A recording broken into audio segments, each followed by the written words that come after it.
This hour is brought to you by Sweetland Waste and Removal Service, a homegrown company serving southern Indiana since 1995.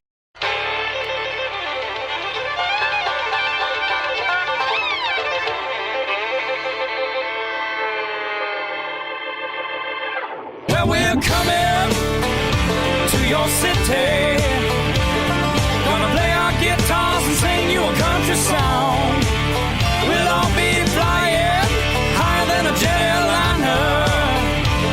And if you want a little bang in your yin-yang, come along.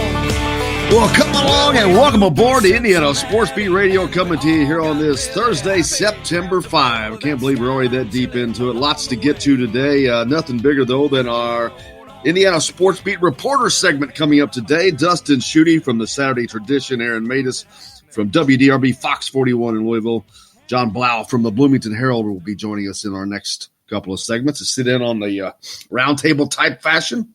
Lots of other news to get to as well. Indiana basketball exhibition set, their only exhibition they'll play. They'll play Gannon. That's a Division II school. And like you, I have never heard of them. Which brings to mind, aren't there plenty of Division II schools within the state of Indiana that if you're just going to find a team to beat the crap out of, why not beat the crap out of one of your own? Give them some fun of playing in Assembly Hall. I don't know. I just got to thinking there's got to be some local Division II schools that could fit into that matter. Indiana is this shouldn't shock you. Indiana is 26-0 in their exhibition matches, which that should not shock anybody, especially when you're playing Division II schools. But it's just basically a practice. Now, it's been reported that the Hoosiers will play Marquette in a secret scrimmage on October 20th. Since it's secret, it hasn't been confirmed. But if you remember last year, they played Loyola Chicago and Sister Jean in that secret scrimmage. She let the secret out. Tim says Gannon is from Pennsylvania. I wonder if they're at least from Indiana, Pennsylvania. Ha, ha, ha. Ooh, quick on the draw there. But, yeah, you'd think that there would be enough local Division II teams that you could beat up on if you want to just beat the crap out of somebody. It's like beating up on your brother a little bit. But, yeah, what the hey, you know. But there you go. That's going to take place whenever. What did I say? October – I already lost it. October 29th, I think. I'll pull that back up. But anyway, Indiana volleyball, a lot of action going on for them this weekend. They've got their tournament going on as well. Looking forward to trying to get out to that. Their first game Friday, I won't be able to make it because we're going to be on the air. They're taking on Oregon State at 10 a.m. Getting the early morning jump on things, man. I hope they can wake up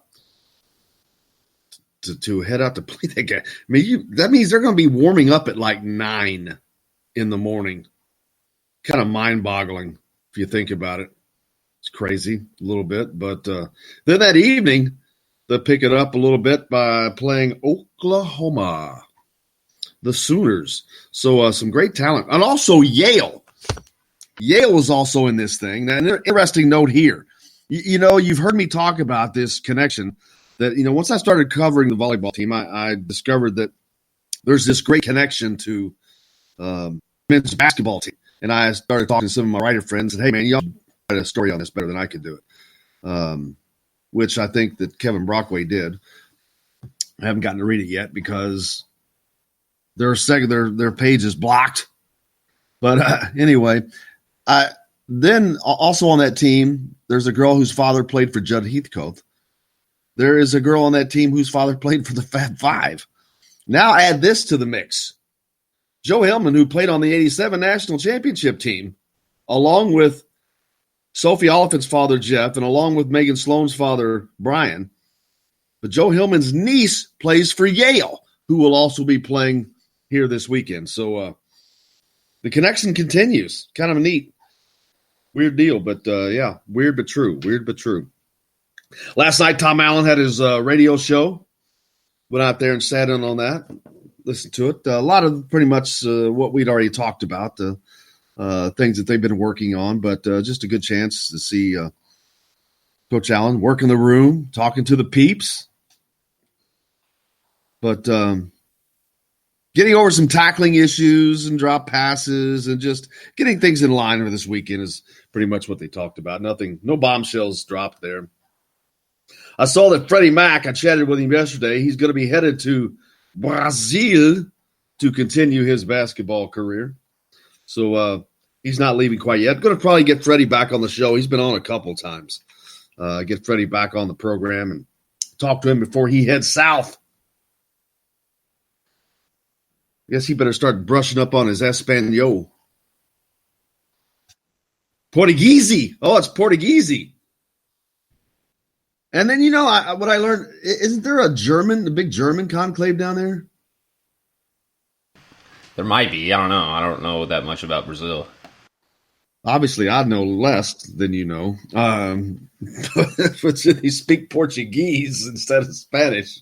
Yeah, I did not know that. That's been too long since I studied history in high school. But so either way, I don't think Freddie's going to care. He just, as long as he can order some. What's Brazilian food like? Have you been to Brazil? Do you know what's Brazilian food like? I don't know, to be honest. My cousin's wife's Brazilian. I should ask her. I see it on Facebook. She's always making stuff all the time. But there you go. Freddie Mac heading to Brazil to play. And before I forget, if you have tickets to either Northwestern, Rutgers, or UConn football games, and you're not going to be able to use them, and you'd be willing to donate them, we're working with the Big Brothers and Big Sisters of Bloomington, trying to get some kids to get to go to their first college football game and give them a great experience. If you can donate at a minimum, a pair, because it would be a child and their guardian, we would love to make this match for some folks. Patrick already took care of us. We appreciate him. He actually sent some tickets in for this weekend. But we're looking for tickets from everybody else from either Northwestern, Rutgers, or UConn games. We'll match them up with the kid that never been to an IU game, never been to a college football game for that matter, and trying to give them a great experience. Reach out to me on social media, and there's 1,000 different ways you can get to me. If on Twitter, you can follow me at Jim Coyle ISB. Would appreciate that greatly. Thanks to Patrick. We appreciate them. Apparently his parents own the Massage Envy at the 3rd and the Bypass in Bloomington. So as a thanks to Patrick, go visit the Massage Envy. So Indiana basketball, like I said, playing Gannon at the lone exhibition game. It's good to get out of practicing against yourself. It's kind of like an open scrimmage is basically what it would be like. For the fans, they'll get to come in and watch the game. It's not going to be a great competition, obviously, with the Division II team, or it better not be, or you got problems. But it's basically like having an open scrimmage. Fans get to come in, watch the game. They'll probably bring a canned good thing or something. I'm not sure. I don't want to make that announcement because I don't know. But looking forward to that. Last year, and also Indiana's supposedly playing Marquette in the secret scrimmage October 20th, but since it's secret, we don't know. But word gets out. Last year, we had complete coverage. A lot of people telling us exactly what happened in that. But at the end of the day, it doesn't really matter because nothing that I was told in that secret scrimmage came to fruition. So I'm not even going to worry about that. You let the season take care of itself, and the games that you actually see take care of itself. So we get to that. But if you're looking for something to do, if you're in the Bloomington area this weekend, you got a lot of volleyball going on. And, of course, Indiana kicking off its home opener Saturday, 3:30. I believe that's going to be on Big Ten Network now. Kickoff will actually take place at 3:40 per Tom Allen last night on his radio show. Indiana taking on Eastern Illinois. And let's face it, Indiana should absolutely kick the crap out of Eastern Illinois. I'm not going to sugarcoat it and say, oh, this and that, it'll all be good, that bull crap. They ought to just annihilate them.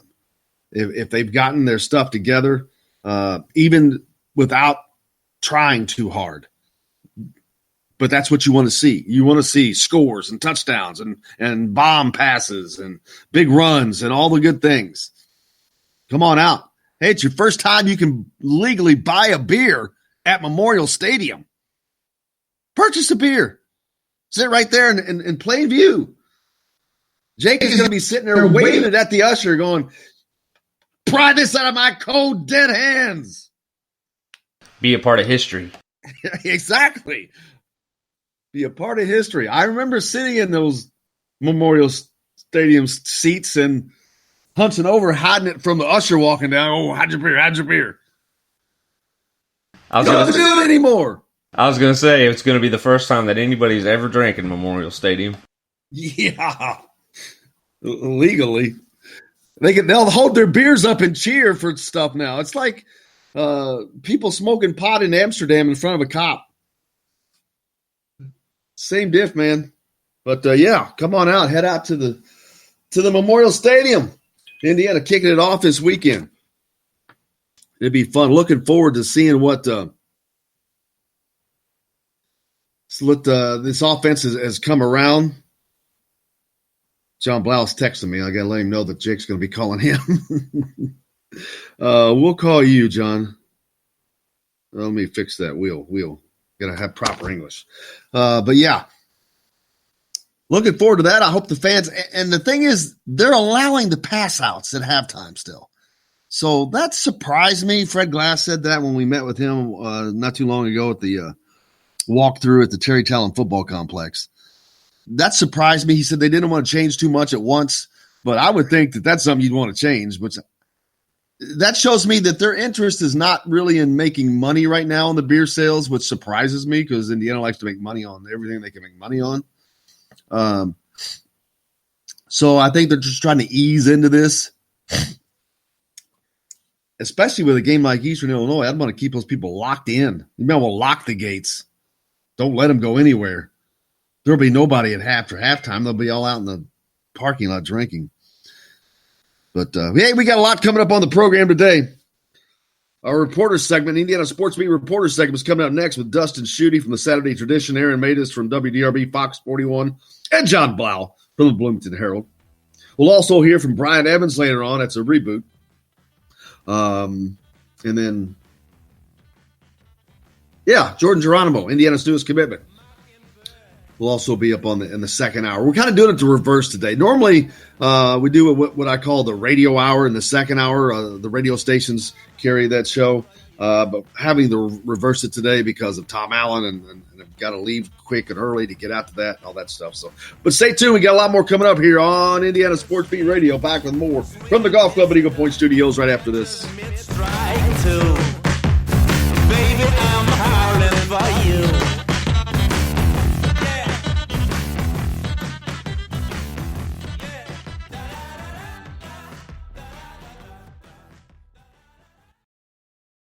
Hello, everybody. Jim Coyle from Indiana Sports Beat. When I'm not covering the Hoosiers, you can find me at Bubba's 33 in Clarksville, located on the northeast corner of I-65 at Veterans Parkway.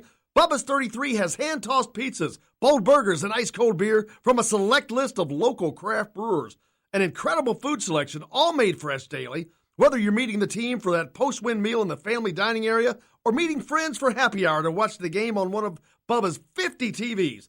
Bubba's 33 in Clarksville. Pizza, burgers, beer. We all want a winning smile for those championship photos, and that's exactly what you will get at Reynolds Family Dentistry in Sellersburg. Reynolds Family Dentistry has been serving the dental needs of Hoosier families for over 30 years. Let Doctors Roger and Jay Reynolds take care of your family. Just off of I-65 at 809 South Indiana Avenue in Sellersburg. Call 812-246-3368. That's Reynolds Family Dentistry, 812-246-3368.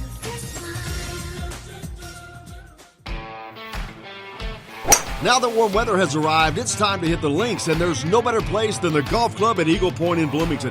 Voted best golf course by the readers of the Bloomington Herald-Times, the Golf Club at Eagle Point is under new ownership, has new fairways and bunkers, and it's open to the public. When the round's over, there's cold beer and a full menu at the Eagle Point Pub and Bistro. Call 812-824-1100 to make a tee time. That's 812-824-1100. The Golf Club at Eagle Point in Bloomington.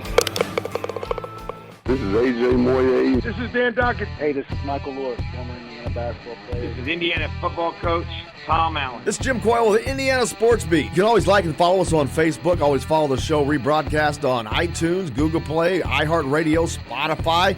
TheDailyHoosier.com is a great place to sign up for each and every day, or, of course, on 97.7 The Ref in Evansville. For the best recycling and waste removal service, turn to the area's leader, Sweetland Waste Removal and Recycling, a homegrown company serving southern Indiana since 1995. Sweetland Waste Removal and Recycling serves Floyd, Clark, Harrison, and Washington counties. For excellent service and peace of mind, call Sweetland Waste Removal and Recycling today at 812-944-5642. That's 812-944-5642. Keep life sweet with Sweetland Waste Removal and Recycling. I'm Rain Shaddy, and I'm a Hoosier. As a toddler, you could always find me running around in a cream and crimson onesie and a red IU hat reminiscent of those worn during the world-famous William Tell timeout, shouting, "Go Hoosiers!" Like many other alum, I chose to make Bloomington my home. As a civic and alumni leader, I have become very knowledgeable about our community and would love to share my insights with you as your realtor. Find me on Facebook or call or text me, Ryan Shaddy, with FC Tucker Bloomington Realtors at 765-623-9093. This is former Hoosier basketball player Nick Zeisloff. Keep up with the Hoosiers on Indiana Sports Beat with Jim Coyle. Today's guest is brought to you by Reynolds Family Dentistry of Sellersburg. You need $1 million smile for those championship photos, and that's exactly what you'll get with Reynolds Family Dentistry.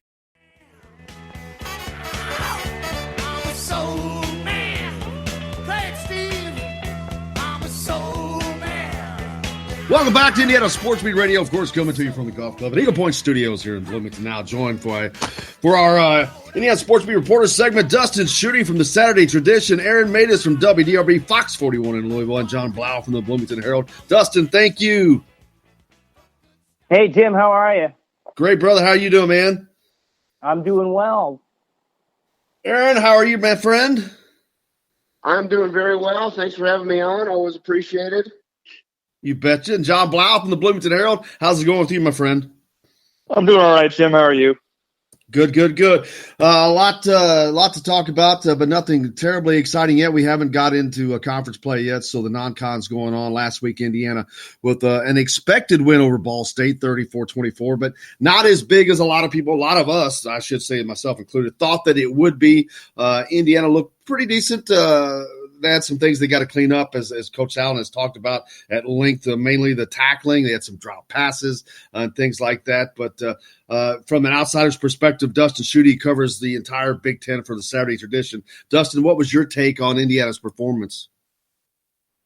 Well, I think it's pretty much what you talked about in that, you were week one, the execution wasn't quite there. I think Michael Penix, what you saw from him was a kid who's capable of leading that offense. But he's still a young kid making his first start. He made a few early mistakes, seemed to really settle down. But the thing I really took away from that more than anything was Kalen DeBoer is your answer at the offensive coordinator. If you go back and watch that game, I know that there were some execution errors. The final score wasn't quite what you expected. But when you go back and you kind of watch what Kalen DeBoer did offensively, I think there's a lot of promise there. It's a lot different than what Mike DeBoer did last season. So I think that there's a lot of reason for optimism. I know the final score doesn't say that. You wanted to beat Ball State a little more handily, but I'm more concerned with the execution style. And I think those are things that can definitely be cleaned up moving into week two. So I wouldn't read too much into that 34-24 win. Nobody really looks good in week one, but Kalen DeBoer called it a really good game if you go back and watch. And I think that's reason for optimism after week one for the Hoosiers. Absolutely. John, you've been covering the team as closely as anybody, being with the Bloomington Herald in town, all the practices as well out there. What were your expectations versus what you saw on the field? I don't know. It being my first game, a live game that I was covering, I've heard of openers are squirrely. That's just the nature of them. So didn't know quite what to expect. You watch practices, and some players are great in practice and they look very different in the game. But Michael Penix, the way he looked to me, I was very impressed. Again, there were those two interceptions, but one of them really wasn't his fault.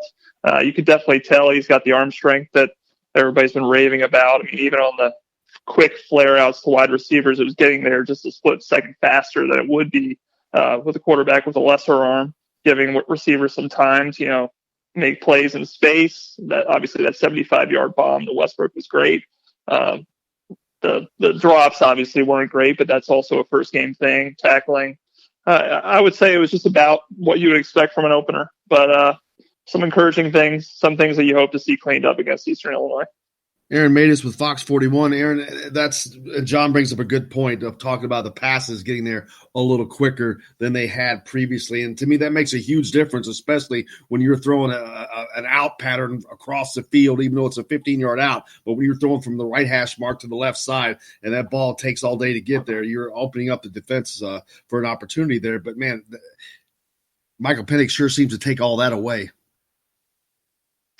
Yeah, my goodness, I don't want to say I was totally shocked because I think we saw it last year and maybe even saw it more drastically when it was kind of juxtaposed when he would come in relief of Peyton Ramsey and you'd see that left arm. But watching it through a whole game was pretty impressive, and the drops were bad, man.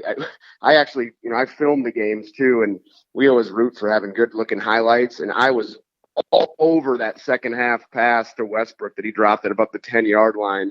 And obviously Mike Penix's stats look a little better if that gets caught. I don't know if it was going to end up being a touchdown. He might have gotten caught, but it could have been another long one, and that would have certainly improved on his day. But kind of to echo what Dustin said, one of the things that stood out to me the most was that second half drive right at the end of the half. And I just don't know if a year ago,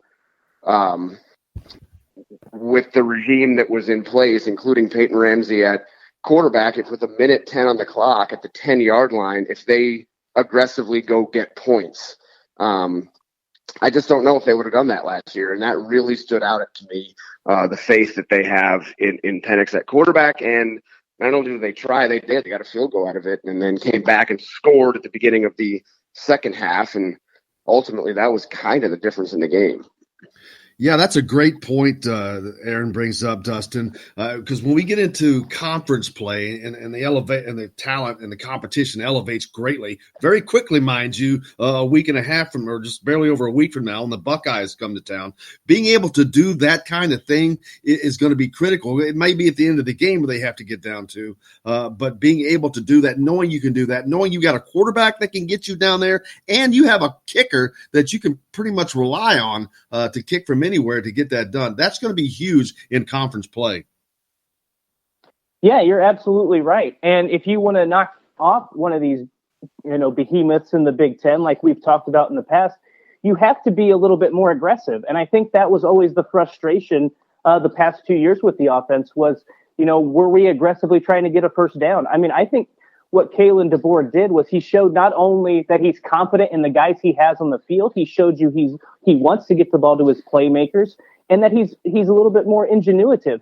There was a play in the third quarter where Michael Penix threw the ball 2 straight times on first and second down, and they were both incompletions. It's a 3rd and 10. You think that sets up a passing down, but he runs a quarterback keeper right up the middle and picks up 15 yards. It was wide open.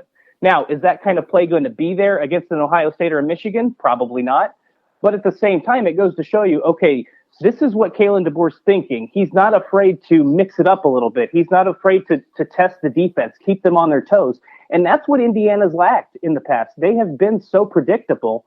And that's, again, what's been the frustration there in Bloomington. So, again, this wasn't the best game you're going to see out of Indiana. I know there were a lot of mistakes. I still think Michael Penix still has some learning to do as far as when to throw it away, when he can fit it into a tight window. But from the aggressive standpoint, that's the kind of play calling, that's the type of offensive approach you need to beat one of those big boys in the Big Ten. And now they've got that guy calling the plays, and that's really a good sign. Absolutely, John. I agree with that, and not only that, but that gives Indiana the opportunity to, when they go into a game, that they're unpredictable, like Dustin says, talking about a year ago. But to be unpredictable, that's going to give Indiana a slight advantage, and they need something because they're not to the level of the Ohio States and the Michigans, all that yet. So they've got to have something else that can help equalize the talent differential or whatnot, or whatever the case may be. But that's something very valuable. valuable to have in your pocket. Yeah, I mean, obviously, first year of an offensive coordinator. I don't know if everybody knows exactly what Kalen DeBoer is going to do, because he's talked about he's not just a guy who has his own system. He comes and he reads the personnel that he has. He tries to adopt some of what the offense has done in the past and meld that into what he does and kind of fit things to his personnel. So he's obviously got a new quarterback. He's got some other weapons that he can work with and try to use as he wants. And we don't quite know the tendencies yet. They pass the ball a lot, 40 times, but he even talked about wanting to run the ball a little bit more, even if there are extra bodies in the box like there was last week against Ball State. So it'll be interesting to see how balanced they are and how that play calling unfolds as the season goes along. Aaron, John brought up a good point about the defense. Ball State really loaded the box. We've heard that all week. Oh, they loaded the box. Well, what that means is they're pushing their defense up towards the line. Because of that, the running backs didn't get a lot of touches as far as typical handoffs. I think only one carry for Cole Guest, one carry for Ronnie Walker, and then Stevie Scott got the rest of them, but not the normal number of carries he would get. So, but in doing that, Kalen DeBoer is also really saturating that offense with different plays. You got the running backs out of the backfield a lot. So again, giving them great options. But this running back group has not really been seeing what they can do yet. Yeah, and I guess if I had to say something that was the most concerning about last week, because I do kind of agree that it's the first week, and, to be honest, down here in Louisville, we cover, obviously, Louisville, Kentucky, Indiana, Western Kentucky, and of those four teams, nobody looked great in the week one, so I'm not too concerned about it with it being the opener, but there's part of me that kind of wants to say, like, I don't care that Ball State is loading the box up against you. If you're going to be able to run the ball in the Big Ten, you should almost be able to run at will against Ball State's defense. And I don't mean that to be taken quite literally, or, they should have run for 400 yards or whatever, but Stevie Scott and they were not winning the line of scrimmage, and running between tackles was not an option. I think that first drive of the second half, Kalen DeBoer had them running kind of around end and had some misdirection going, and it opened up some things, and they racked up a few yards doing that way. But that was concerning to me, the fact that they couldn't kind of get a push and get chunks of yardage on first down with big Stevie Scott right through the middle. Yeah, Dustin, do you think that was more about getting the team confidence and making sure they had a good showing, because they're probably going to beat Ball State either way, but perception is important. So you think there was any of that going into the play calling in regards to not running the ball as much?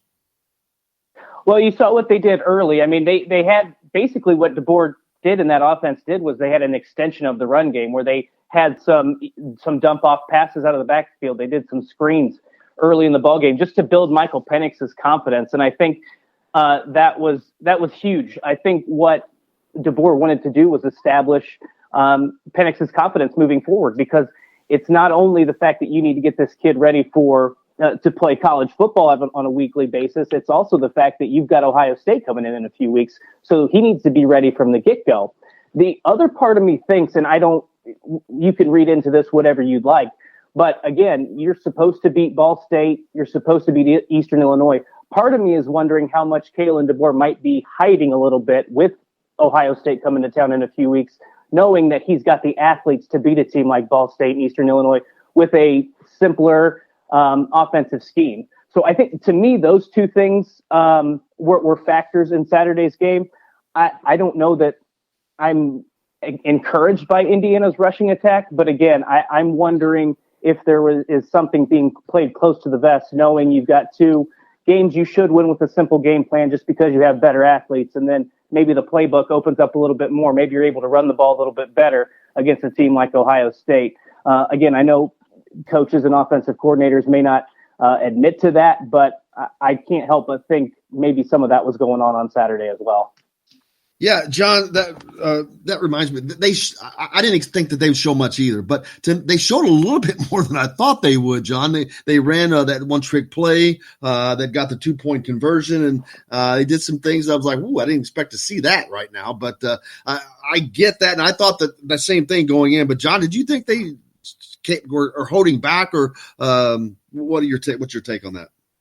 Well, Kalen DeBoer doesn't allow me in the meetings, the offensive planning meetings, so I'm not sure. But I mean, it's possible. I would think that even when you're going through a season as a coordinator or as a football team, you have certain plays, you put stuff on tape, and then you have other plays that are built off of those in terms of, showing one tendency and then doing something completely different. So, I mean, you're going to have that naturally through a season, a progression where you're going to, show one thing, then do another. Whether it was overly simplistic because they were playing, they're playing these two non-conference teams, Ball State and Eastern Illinois, not sure, but I would not be surprised if we have only seen a sliver of what they're going to do. Aaron, coming back this week now, this is the second start for Michael Penix. He's got that first one under his belt. And we get the opportunity to meet with those guys pretty frequently, once, twice a week sometimes. But I just in doing that, I can see his confidence rising just talking to the media. And I know that that's the same thing is going on the football field. What do you expect to see from him this week? Well, I guess I expect to see a more dominating performance. I think they're 35-point favorites or something in this game, which I saw that. I was like, we're talking about the same Indiana football team I've watched over the years, right?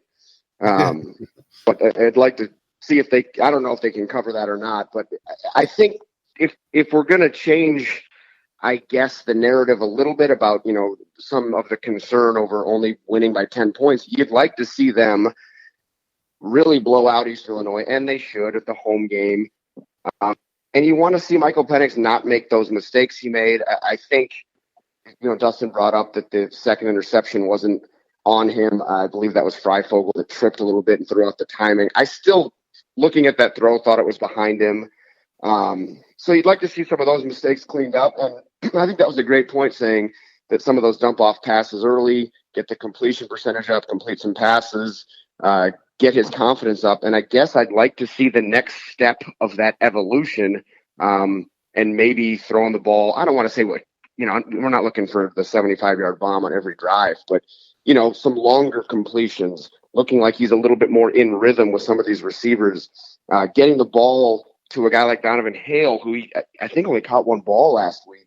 And I guess personally, I was expecting him to be a little bit more of a weapon this year. Not to say one game is everything, but spread it out to guys like him and maybe some longer completions and really just, again, dominate this game. And then we can turn our attention to week 3.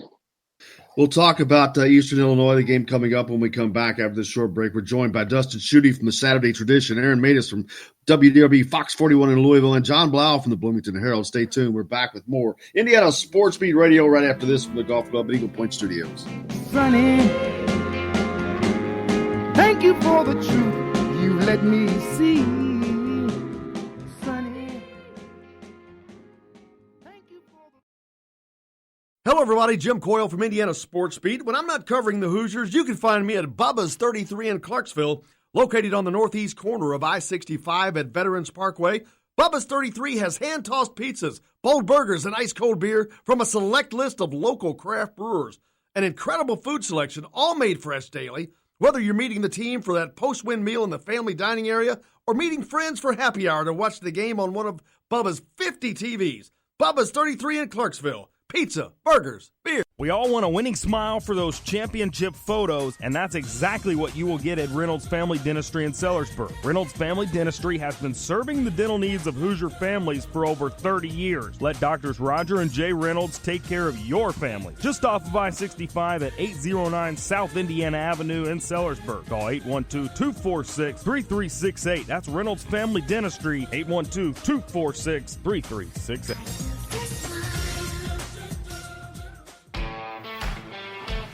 Now that warm weather has arrived, it's time to hit the links, and there's no better place than the Golf Club at Eagle Point in Bloomington.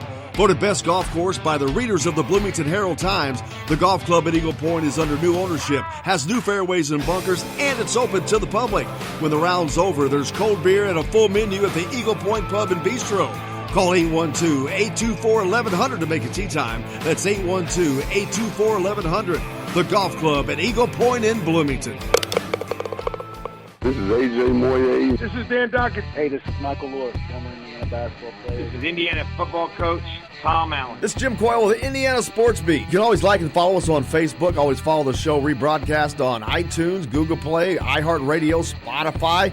TheDailyHoosier.com is a great place to sign up for each and every day, or, of course, on 97.7 The Ref in Evansville. For the best recycling and waste removal service, turn to the area's leader, Sweetland Waste Removal and Recycling, a homegrown company serving southern Indiana since 1995. Sweetland Waste Removal and Recycling serves Floyd, Clark, Harrison, and Washington counties. For excellent service and peace of mind, call Sweetland Waste Removal and Recycling today at 812-944-5642. That's 812-944-5642. Keep life sweet with Sweetland Waste Removal and Recycling. I'm Rain Shaddy, and I'm a Hoosier. As a toddler, you could always find me running around in a cream and crimson onesie and a red IU hat reminiscent of those worn during the world-famous William Tell timeout, shouting, "Go Hoosiers!" Like many other alum, I chose to make Bloomington my home. As a civic and alumni leader, I have become very knowledgeable about our community and would love to share my insights with you as your realtor. Find me on Facebook or call or text me, Ryan Shaddy, with FC Tucker Bloomington Realtors at 765-623-9093. This is James Blackman Jr., former Indiana Hoosier. Make sure you're keeping up with the Hoosiers on Indiana Sports Beat. Today's guest is brought to you by Bubba's 33 in Clarksville, with hand-tossed pizzas, bold burgers, and ice-cold beer. Pizza, burgers, beer. Bubba's 33 in Clarksville.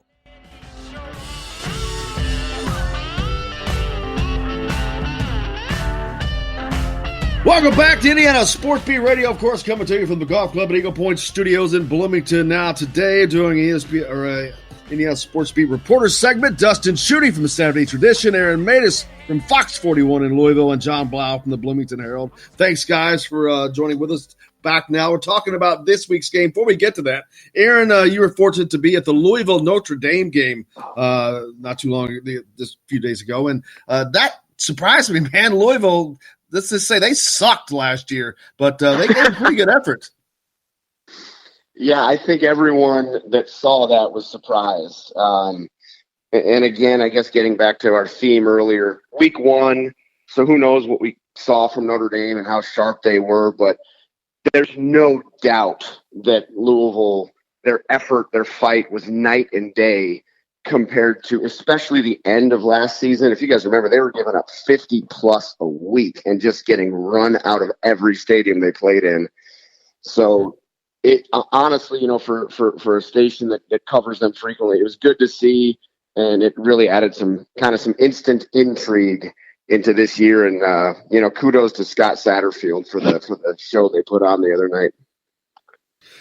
John Blau from Bloomington Herald's with us. John, one of the question marks going into this season was the offensive line. Didn't see a lot of problems. They seemed to come out of it relatively healthy. I'm not sure how they graded out, but what was your take on the performance by Indiana's offensive line in that game last week? I'll probably just quote something that Simon Stepanak said on Tom Allen's radio show last night. And it was that, they just weren't good enough. They weren't even satisfied with their performance. And he said they have a chip on their shoulder coming into this week. And I understand why. Again, like the other guys were saying, Stevie Scott only has 2.5 yards per carry. You want to have more than that, especially when you're playing a team like Ball State, especially when you're playing Eastern Illinois. At the same time, Eastern Illinois, I don't think they gave up a ton of yards against Chattanooga last week. I think it was 2.5 yards per carry. Not that Chattanooga is anything compared to a Big Ten team, so I don't know what that means. But there definitely is room to grow. There's 3 seniors there. Big Caleb Jones is massive. 6'8", 355. And Harry Kreider's supposed to be a big, strong guy, too. So you hope to see a little bit more from them this week, I would say.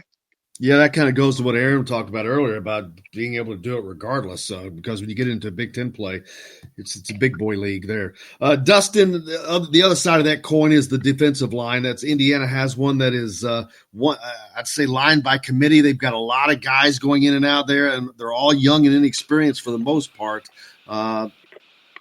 It was kind of a C grade for me on the defensive side. Yeah, I know that they got some pressure in the backfield. They ended up, I think, with 3 or 4 sacks on the day. I wasn't overly impressed really with anything defensively. And I don't know that it was the fact that they were out of place or didn't do their job properly, but there's a lot of juice going into that first game. So I don't know that there was as much discipline as what Tom Allen would have liked. You saw guys, maybe hitting with their shoulder pads instead of wrapping guys up, trying to make that highlight reel hit.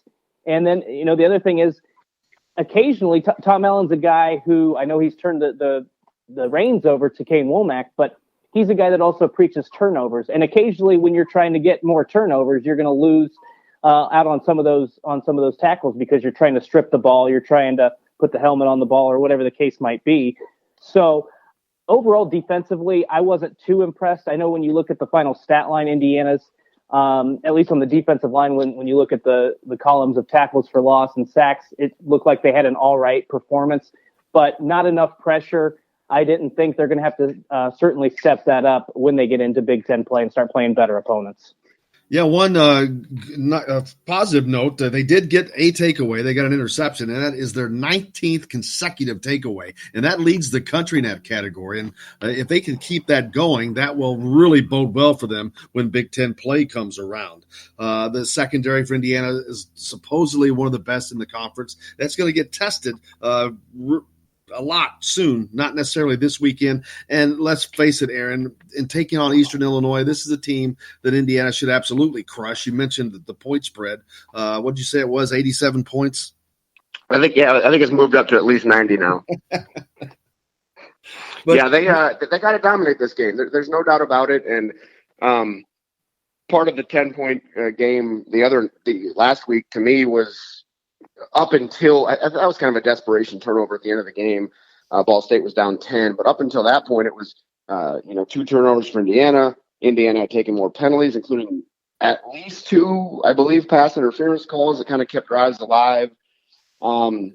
So Justin said something that we were talking about on the drive back to Louisville was just the stats after the game for Indiana's defense almost told a different story than what I watched. I thought Ball State ran the ball better than they should have been able to against Indiana. And then I kind of, if I remember correctly, I don't have it in front of me, I think they only averaged 2.5 yards per carry. But yep. I swear there were crucial downs where they got the yardage they needed and were kind of getting second and short, third and short, as opposed to getting put behind the sticks.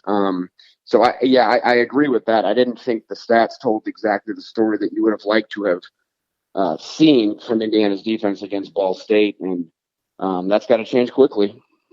Yeah, that is correct. If you look at the numbers, it's not as bad as we thought that it was, John. And that's what's, I guess, more importantly is what's on paper. But and to be honest with you, that the final score, 10 points, it could have been much bigger. I mean, you have to take into account that Nick Westbrook dropped an easy touchdown, that Wap Fillier dropped something that could have been close to one. And then Michael Penix himself, he just missed on some passes. He missed, I think it was Peyton Hender's shot over the middle, which probably would have been a 35-yard gainer.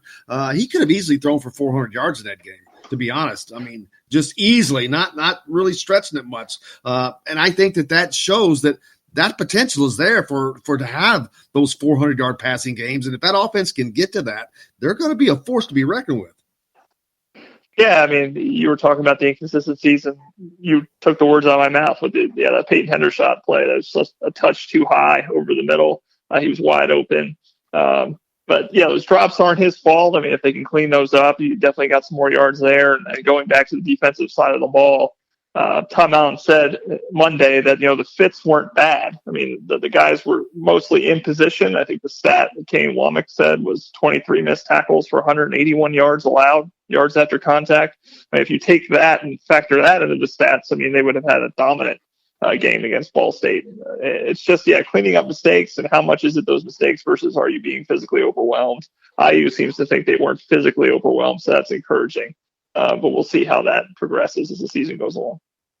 Dustin, after this week, Indiana opens up conference play, and not only do they open it up, it's just like, man, the door gets kicked in. The Ohio State Buckeyes come to town, another top 5 opponent. I think Indiana leads the country, along with Alabama, in playing top 5 opponents over the last several years, which is a testament to the schedule they play. But how tough is it for a team when you're playing basically a JUCO team one week, and you know that you got Ohio State coming in next week? How tough is it to not look ahead?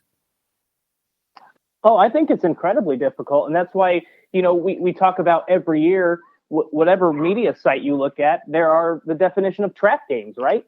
Like, I don't think Eastern Illinois is a game in which Indiana should be fearful of, but it is difficult because you want to plan ahead for Ohio State. And let's be honest, in Bloomington, if you can win a game like an Ohio State, or if you can beat a team like that, then your season's almost set regardless of what you do the rest of the year because it hasn't happened in so long. So I would expect that, and then, again, I don't know. I'm not at practices. The other two guys can probably speak better to this, but I would suspect that there's a lot more preparation for Ohio State than what we're anticipating, just because, again, you have the athletes. If you have a solid game plan, probably similar to what you ran against Eastern Illinois, and then you clean up some of the execution errors and the tackling mistakes, you should win easily. So I wouldn't be surprised if Indiana is taking this week to focus on Ohio State, whether or not that's what the coaches and what the players are talking about. I can't imagine that they're too concerned about Eastern Illinois. To me, this is, you're focusing on yourself, you're cleaning up some of the execution errors, you're taking care of the football, you're working on those drops, working on the routes, and tackling form a little bit better. But outside of that, you're not probably paying too much attention as to what Eastern Illinois is going to run or what they're going to do, because you should have, again, the athletes to take care of business without much issue. What? No, my bad. You cut out for a second. Hey, what? Give me a final score where you think this game's going to end up being. Oh boy, I would say somewhere maybe, let's say 41-10. I would say Indiana. Aaron, what's your final score? I'll go with that 90-point spread. I think they win probably about 95-15 or something like that. Maybe not quite cover, but it'll be really close. This is like an exhibition game. Everyone says we don't get exhibition games in college football. That's how they need to treat it, and really start preparing for what's coming up next. John, are you allowed to offer a guess on this, being an IU beat writer for the Bloomington paper? I can, with the caveat that it means absolutely nothing. I'll say 49-6. Yeah, good. I'm going to switch gears a little bit, kind of unexpected, but I want to talk about Indiana got their latest basketball recruit, John, in Jordan Geronimo, a guy that kind of nobody heard of before the summer started. I had him on the show yesterday. This is a guy that nobody even heard his name before, probably 4 or 5 months ago. And now he's, even himself, he said he thought he was going to be a Division III, maybe a Division II player. And he said, now I'm looking up, I'm on the Assembly Hall floor. What's this mean for Indiana, this latest recruit? He seems like a pretty good kid, a good fit. Yeah, I mean, I would say the similarities that we've heard, at least, Galloway's a guy who's really, really bears down to defensive end. Geronimo's another guy who is definitely that 3-and-D elite defender type. Offensively, that's where he's going to have to be more refined. He was playing basically post for his prep school, St. Paul's, because he's got that 6'6" frame but a 7-foot wingspan, and they were using that because they're a smaller school. So he doesn't have much in terms of handles, in terms of being able to make things, make plays on his own. So he's definitely going to have to improve on that. But like you said, it's a great story. First of all, I mean, this guy his best offer was Northeastern, at one point, and then all of a sudden, he blows up on the AAU circuit, and he's getting texts from Archie Miller, and he's like, "You got the right guy," like that type of thing. It's a cool story. It's definitely cool. It's the inside out thing. You got the 2 in-state recruits. Now they're moving outside the boundaries of the state, and Geronimo is an interesting ad, that's for sure. Aaron, the one thing that I see Indiana having a problem with, though, coming up, they've got one scholarship left. To me, they have to sign a big in this class, or they're going to have to get a transfer or something, because if you're waiting to the 2021 class to sign a big, when that guy gets on campus, Deron Davis is going to be gone. Joey Brunk is going to be gone. Justin Smith is going to be gone. Trace Jackson Davis quite possibly will be gone, leaving them with nobody on the front court and other than freshmen that they may sign. And I think that could be a problem. Yeah, I think everyone kind of sees that as personally, I think if they decide to go a different route, they've got 1 year to then get it right in terms of getting a big man. But in terms of, class diversity and spreading out the scholarships by position, absolutely they should do it. I think next year you still likely have Trace Jackson. You still likely have Joey Brunk. It's not like they need it for that year, but I get what you're saying. By the time someone gets there, there's not a whole lot left in the closet. So I think, everyone's looking up to Minnesota for Dawson Garcia to see if they can reel him in. He's obviously got blue bloods all over him, so we'll see. But I like the addition of Jordan Geronimo, and it kind of seems to me, I think we all thought that Archie was a little bit frustrated with the makeup, should we say, of his team last year, and it just seems like he's going all in on tough-minded guys that really want to be and love the idea of playing at Indiana. And sure, they might not be 5-star athletes, but they don't want all in on that kind of player with the idea they can make them into the players they want. So now we'll see, right? Can they develop them also into being the kind of player that can win at the Big Ten level? Yeah, I can actually bring Dustin on this because Indiana lost out on Deontay Craig, a kid from Culver, goes to school with Trey Galloway, no less, but it came down to Indiana for to walk onto the basketball team from Indiana, which is something he wanted to do because he played on a state championship team with Trey Galloway there at Culver. But man, I thought Indiana was going to land that kid, Dustin, and he ended up going to the Hawkeyes. Yeah, I mean, what Fran McCaffrey is doing at Iowa is something that I don't know that Iowa fans are too accustomed with, and I know that they did really well with Indiana's guy and Steve Alford, but Fran McCaffrey he's kind of going after these tough guys. What I think the kind of guys that Archie Miller wants to go and try to grab, those tough guys, those guys that are going to give you that kind of effort each and every week, and that's the kind of kid that will do that. And I think that's a disappointment that Indiana wasn't able to land that commitment, but at the same time, you're not going to get everybody. And I guess to me, if I'm Indiana, at least he didn't go to Purdue, right? There you go. Like it's always could be worse, but unfortunately for him, he does not have the offer to walk onto the basketball program at Iowa. So that's one thing that surprised me. I thought that would be the extra chip that landed him was that opportunity to play basketball on top of football at Indiana, where he has not been made that's not been afforded him at Iowa. But oh well, that like you said, you don't get them all. But what's Dustin? You cover the entire Big Ten. What's the big of the game of the week for you coming up this weekend? Well, there's a lot of interesting games. I think everybody's going to have their mind and their televisions probably on that Nebraska-Colorado game, that renewed rivalry, to see if Nebraska can get revenge. Of course, Colorado went into Lincoln last year and got a 33-28 win. Adrian Martinez went down late in that game. Nebraska didn't look really good in week one. And so I think a lot of people are going to be looking to see if Scott Frost has kind of his coming out party and if he can beat a Colorado team that wasn't expected to be all that good this season. Yes, they've got some really talented guys, especially at the wide receiver position. But that's a game I think a lot of people are going to be watching. And then, of course, for all Big Ten fans, they'll have their eyes on the only Big Ten SEC game of the non-conference schedule this year, and that's Purdue at Vanderbilt. And I know that it's primarily an Indiana fan base listening here, but anytime it's the Big Ten against the SEC, you got to pull for the Big Ten team, even if it's your rival. That's just my opinion, but that's another big one that I think is going to be on a lot of radars this week. Aaron, any stories popping out this week that the people should know about?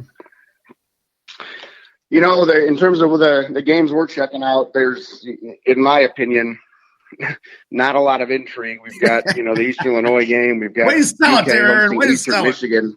That could be a good one, I suppose. And then it's Eastern Kentucky versus Louisville. The only thing I'm going to complain about is Eastern Kentucky and Louisville should not be a 7 o'clock kickoff. That screams noon kickoff to me, man. And we got deadlines. Don't they consider this when they plan these timings? Nobody cares about us, apparently.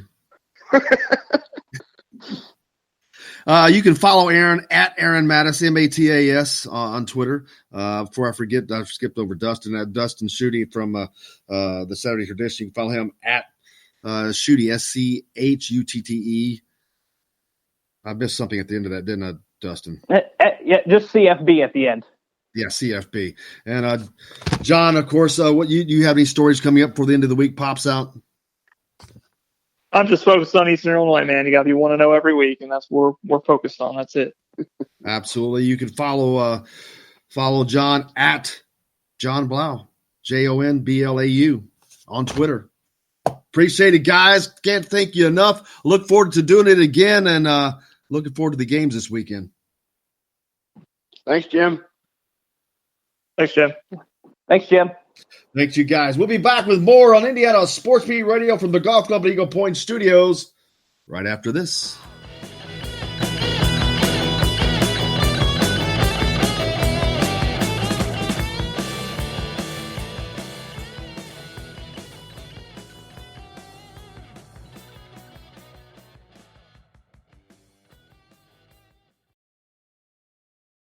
Hello, everybody. Jim Coyle from Indiana Sports Beat. When I'm not covering the Hoosiers, you can find me at Bubba's 33 in Clarksville, located on the northeast corner of I-65 at Veterans Parkway.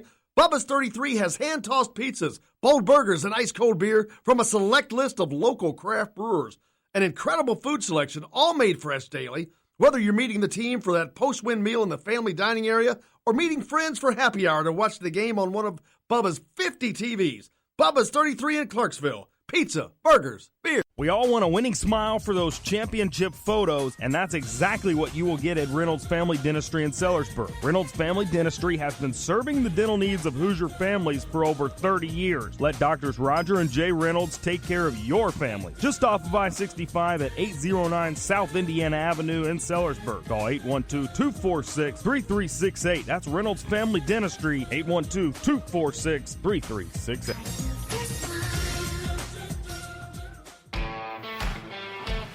Now that warm weather has arrived, it's time to hit the links, and there's no better place than the Golf Club at Eagle Point in Bloomington. Voted best golf course by the readers of the Bloomington Herald-Times, the Golf Club at Eagle Point is under new ownership, has new fairways and bunkers, and it's open to the public. When the round's over, there's cold beer and a full menu at the Eagle Point Pub and Bistro.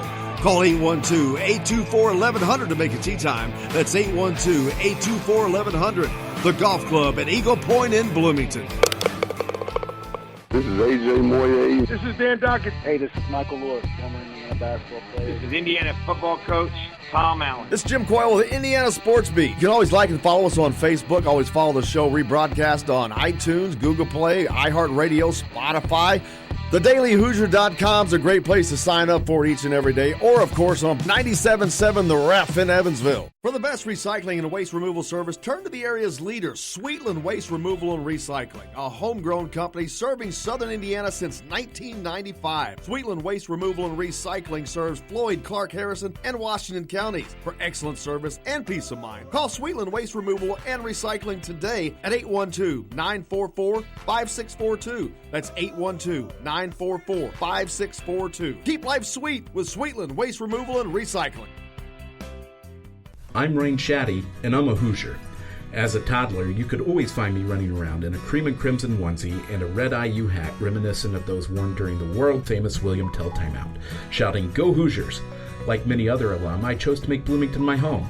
As a civic and alumni leader, I have become very knowledgeable about our community and would love to share my insights with you as your realtor. Find me on Facebook or call or text me, Ryan Shaddy, with FC Tucker Bloomington Realtors at 765-623-9093. Hey, this is Jordan Halls, former Indiana Hoosier. Keep up with Indiana sports on Indiana Sports Beat.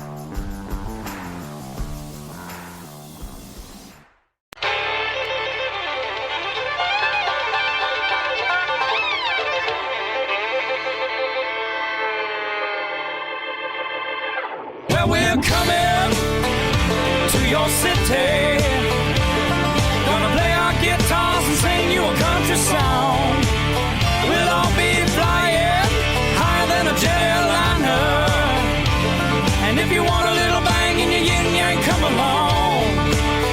Well, come on along and welcome aboard to Indiana Sports Beat Radio, of course, coming to you from the Golf Club at Eagle Point Studios here in Bloomington on this Thursday, September 5.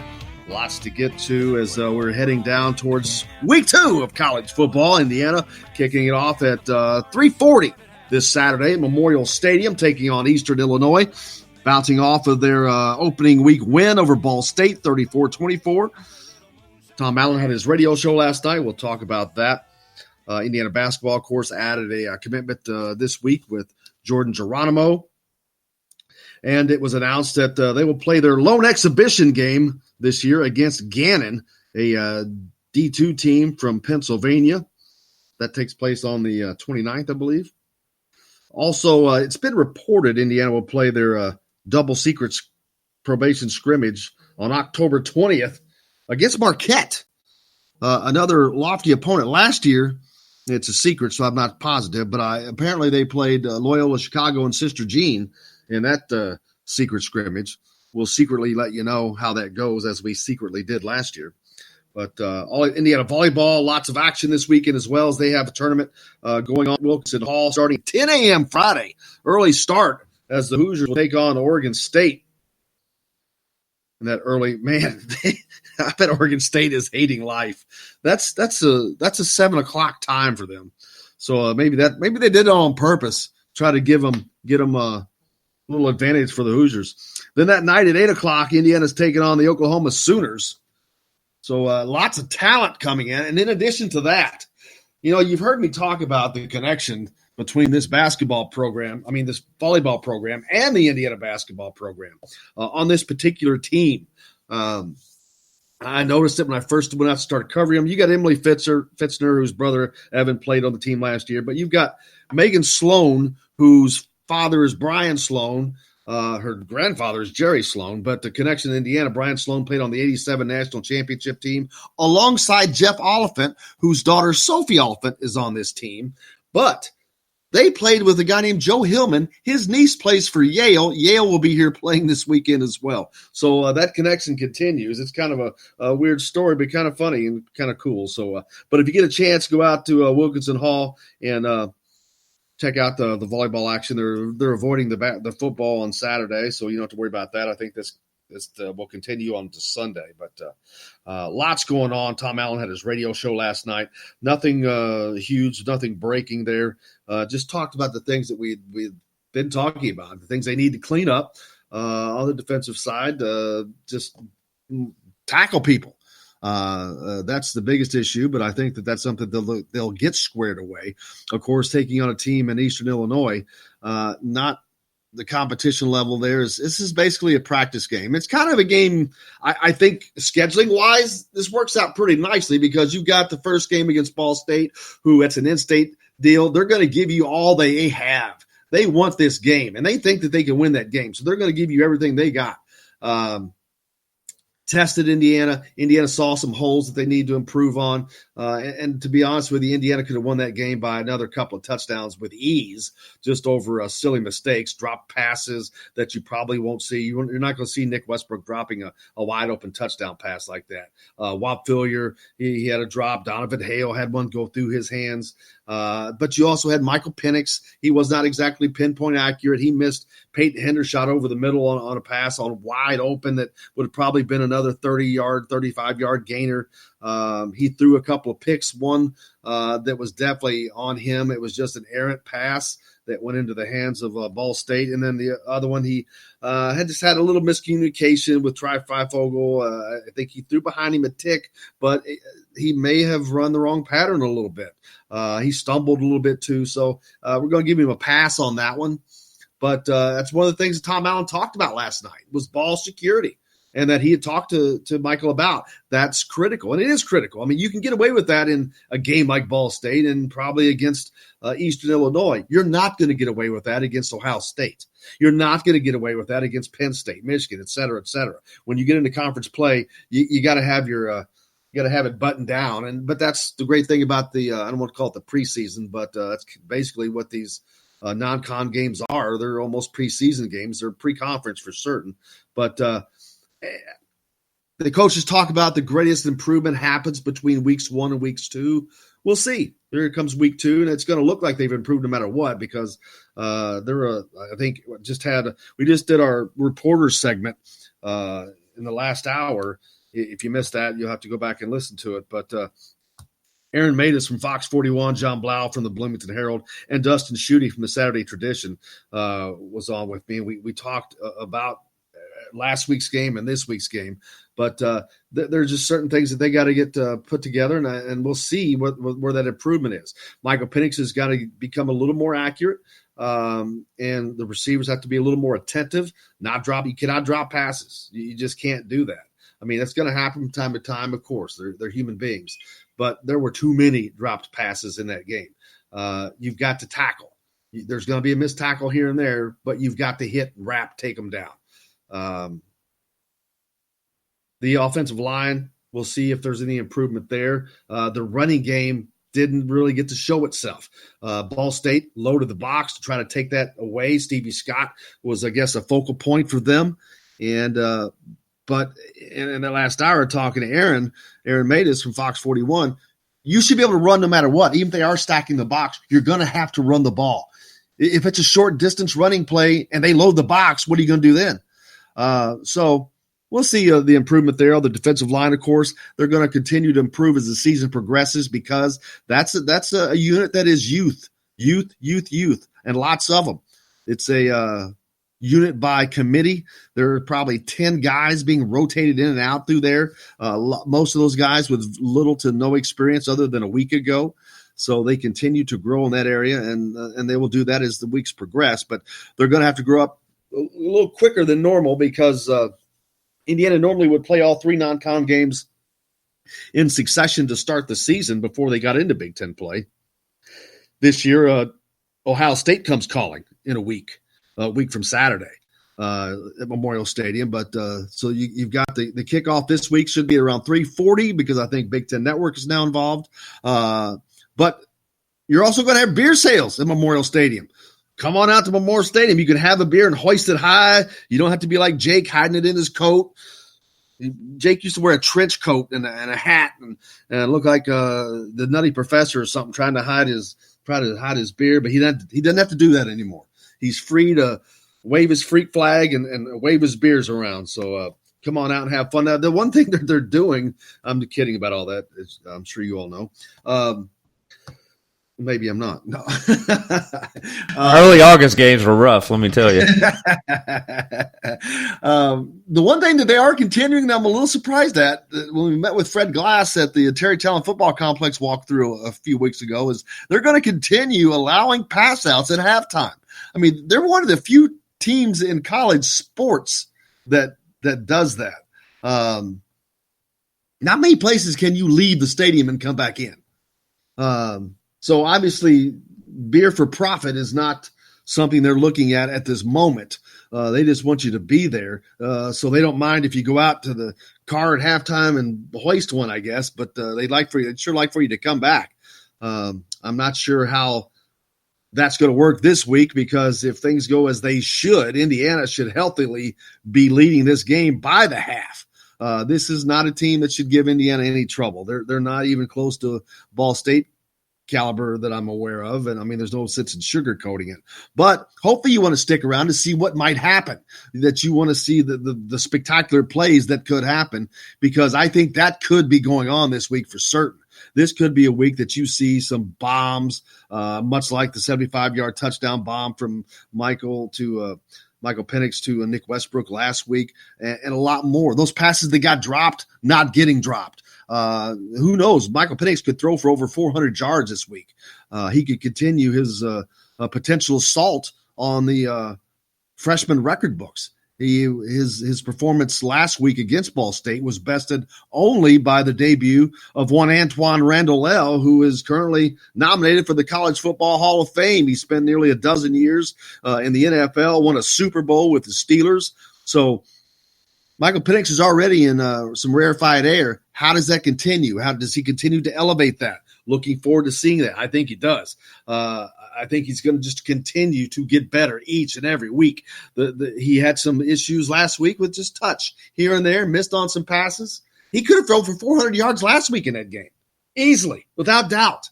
no doubt he could have thrown for big-time yardage, but we'll certainly see to that. Indiana basketball added a commitment this week. Jordan Geronimo, commitment number 3, leaving him one with one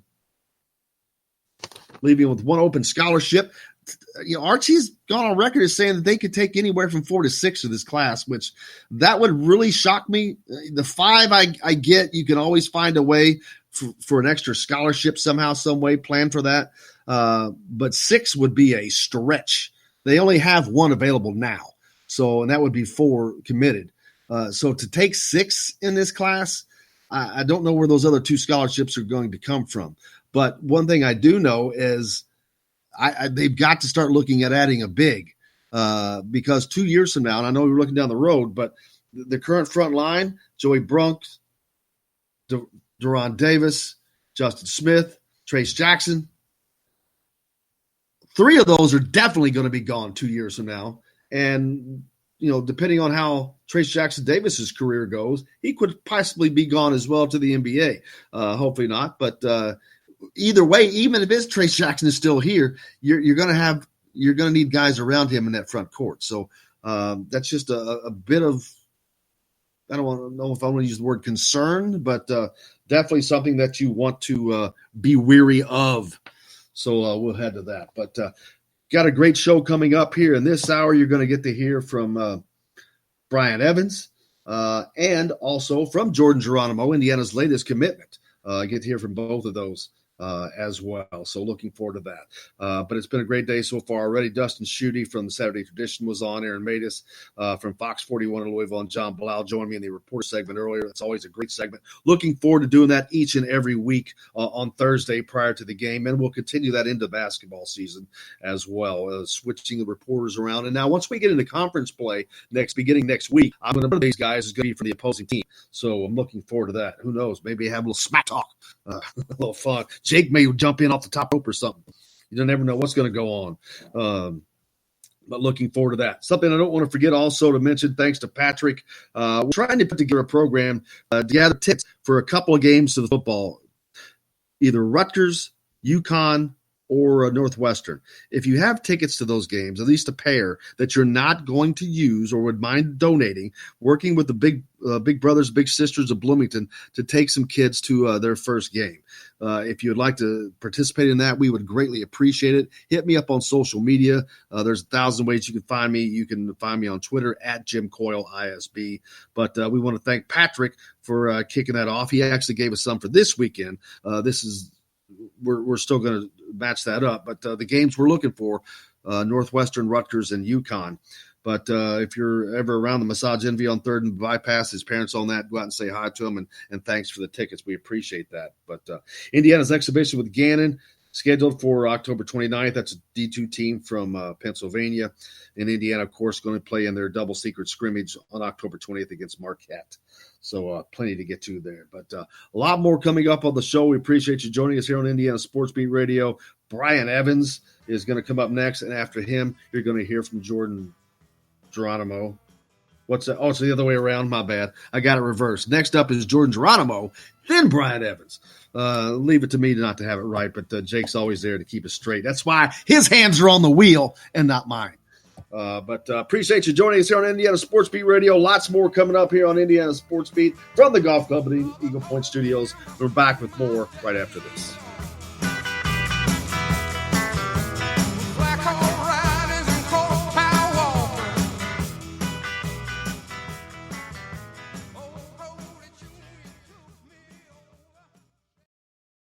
Hello, everybody. Jim Coyle from Indiana Sports Beat. When I'm not covering the Hoosiers, you can find me at Bubba's 33 in Clarksville, located on the northeast corner of I-65 at Veterans Parkway. Bubba's 33 has hand-tossed pizzas, bold burgers, and ice-cold beer from a select list of local craft brewers.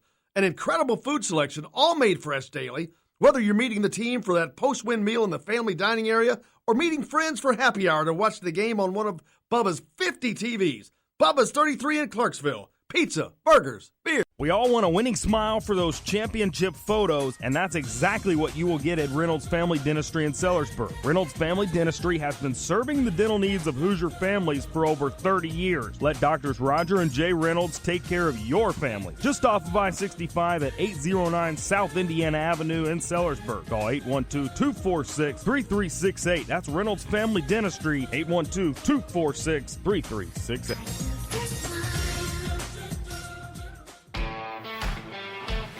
Now that warm weather has arrived, it's time to hit the links, and there's no better place than the golf club at Eagle Point in Bloomington.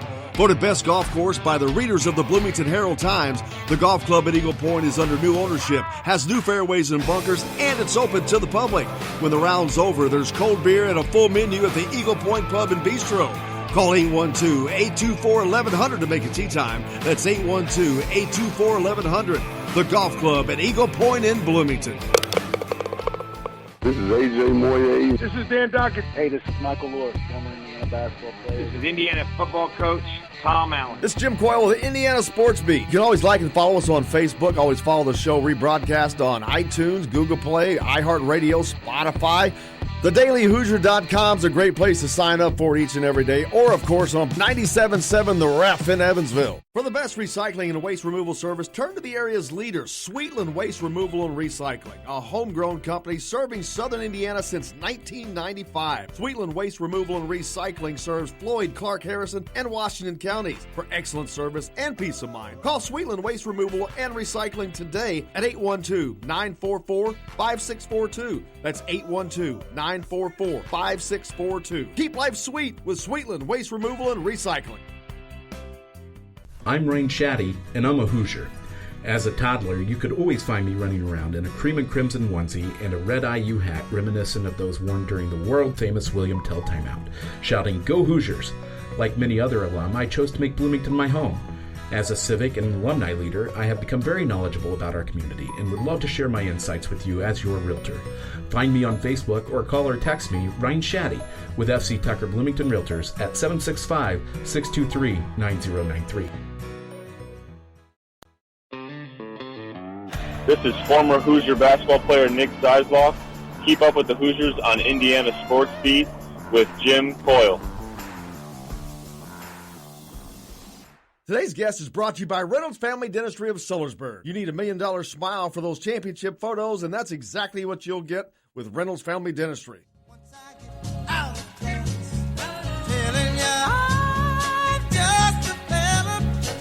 Welcome back to Indiana Sports Beat Radio, of course, coming to you from the Golf Club at Eagle Point Studios, and couldn't be any happier to be bringing you Indiana's most recent basketball commit, Jordan Geronimo. Jordan, thanks a lot for taking the time to talk with us here today. Thank you for having me on your show, man. Thank you. Absolutely. I'm sure this has got to be an exciting time for you. I mean, you were kind of a relative unknown at the start of the season or the summer, and then you blew up, and now it just continues to get bigger and bigger. But it's got to be a fun, exciting time for you. Yeah, it actually really is. It's really a blessing to come from nothing to something, from in a span of only half a year, with 6 months. You know what I mean? It's really crazy, but. Yeah. Absolutely, and from a lot of this is the first time I've gotten to speak with you, but from a lot of things I've read, you seem like you're really down to earth and more of a team oriented guy as opposed to a me kind of person. But is that how you would describe your personality? Yeah, actually, I'm a really nice person. Like you said, I'm down to earth. I'm always willing to give. You know what I mean? I'm a generous person. Actually, that's for real life and on that basketball court. You know what I mean? My style of play, I would say, was I'm not really a ball hog. I'm not a me guy. I'm more of play behind the curtain. You know what I mean? I love taking off ball screens. Pick and roll. I love doing all the stuff to get my teammates open and get them good looks. So. Yeah. And as I mentioned, at the beginning of the summer, not a lot of people out in this part of the country probably knew about you, but you had an outstanding summer on the AAU circuit, on the Adidas Gauntlet Trail, and really blew up and all of a sudden started getting a lot of notice. And then big programs started calling, and then one like Indiana. But talk about your recruiting visit over the weekend here. What was that like? It was a great visit. I went over to Indiana. So, like you said, I wasn't really big wasn't really a big recruit like this past couple of years, but I never knew I was gonna blow up like this. So I didn't really do like my research in college basketball. I wasn't really able to study all of the colleges that offered me at a deep level. But I've heard like a couple of times Indiana was a basketball school and a basketball state, but I didn't really take that into like account. You know what I mean? But then I went over to Indiana, actually for my official visit, and now I knew what everybody's talking about because we had breakfast with Archie Miller the first day I got there, and there's like people up there. I'm like, oh, Coach Archie Miller, how you doing? Big fan. And I might be going crazy. I don't know, but I saw a couple of people like snapping pictures of me, like secretly. But it's just crazy how like all the Indiana fans are like in the basketball loop and all know what's going on. And I thought that was really, really cool. And also, we checked into the Graduate Hotel when we got there, and we looked up and we saw, basketball chandeliers, and we looked down and there was a basketball carpet. And then we walk into the reception desk, you look to the left, and there's like old school style auditorium bleachers, and that just told me, that Indiana like really did have like a rich and deep basketball history, and that was something that was a really big bonus on top of the amazing community that Indiana has. Yeah, I'd say get used to that because once you're into Indiana basketball, you're no longer that life that you led before. You can kind of forget about that now, Jordan. Talk about the coaches. You got to meet with the coaches. Obviously, you just mentioned having breakfast with Archie, and I know there's the other coaches on the staff, Coach Ostrom and new coach Mike Roberts. So talk about meeting with those guys. They was all great people. First and foremost, they all had like really different personalities, but it like they all came together well as like as like a family.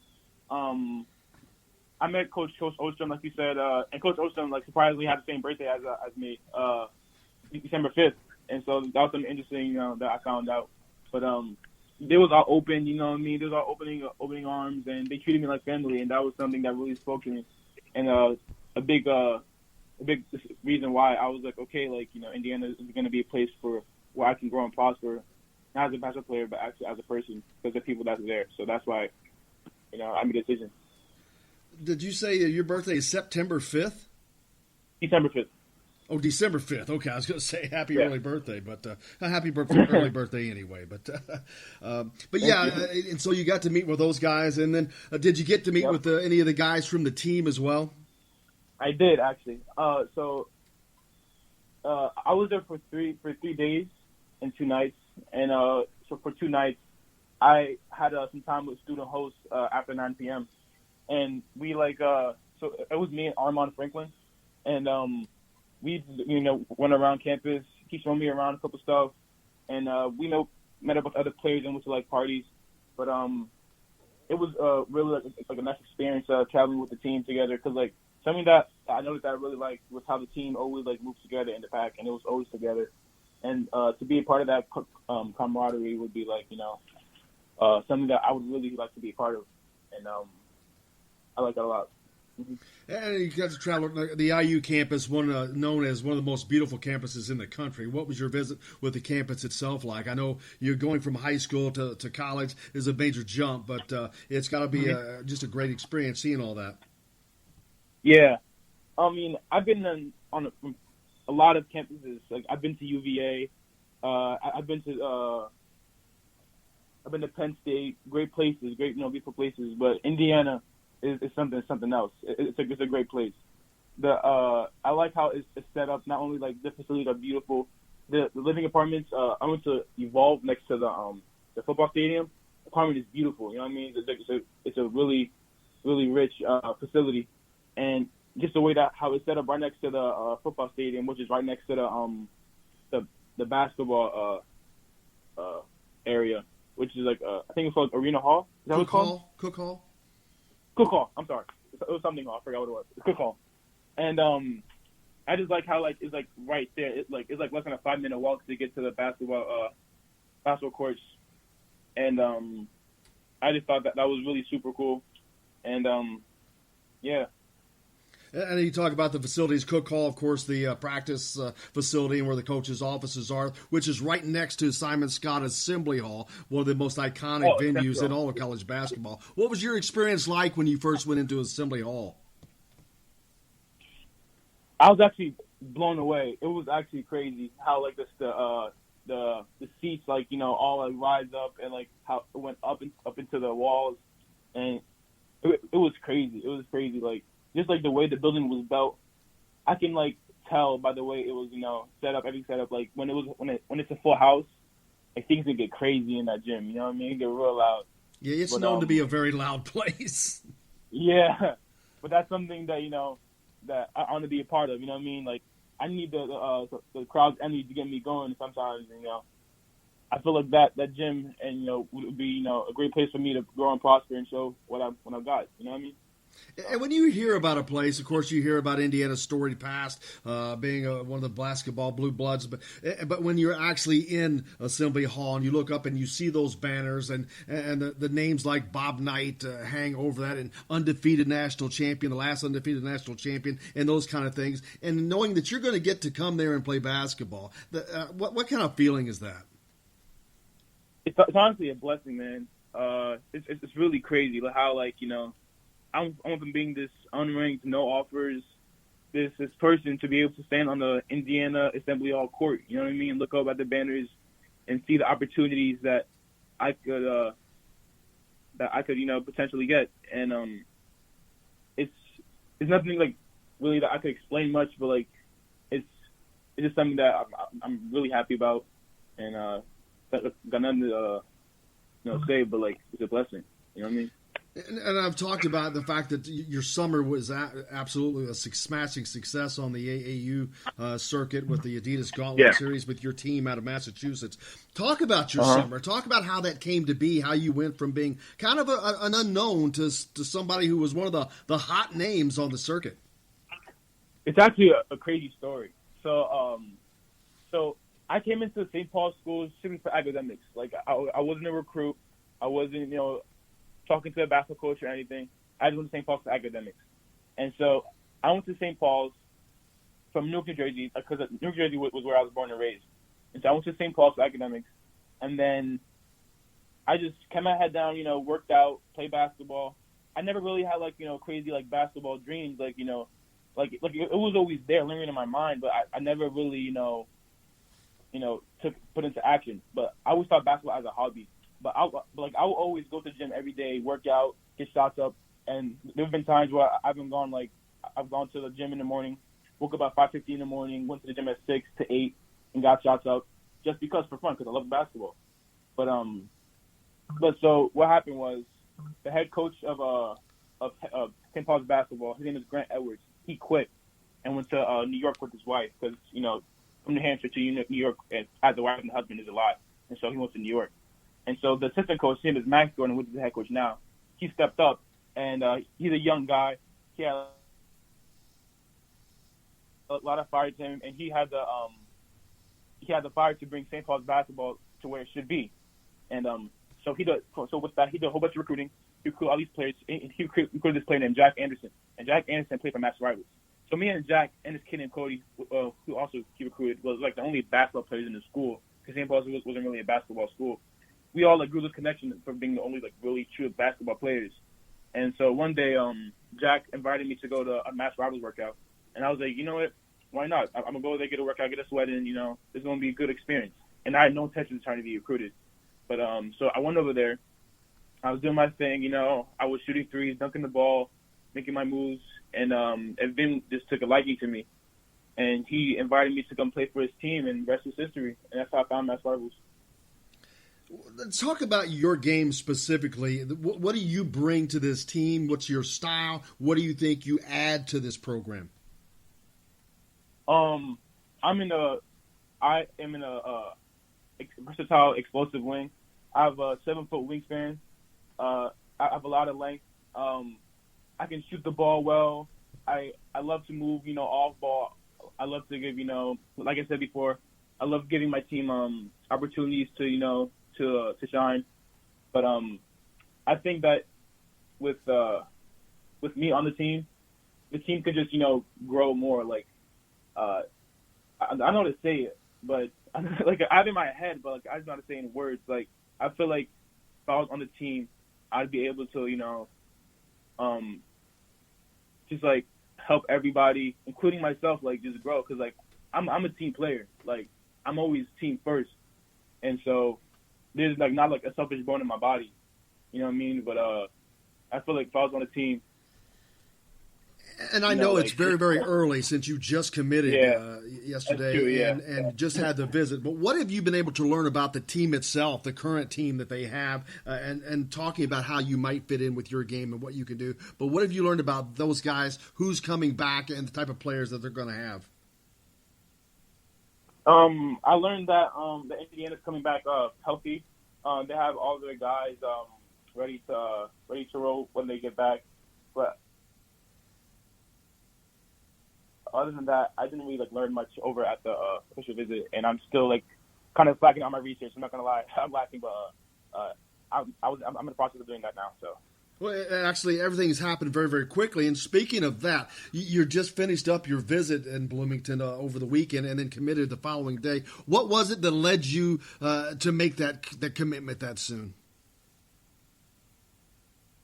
It was honestly the people that was there.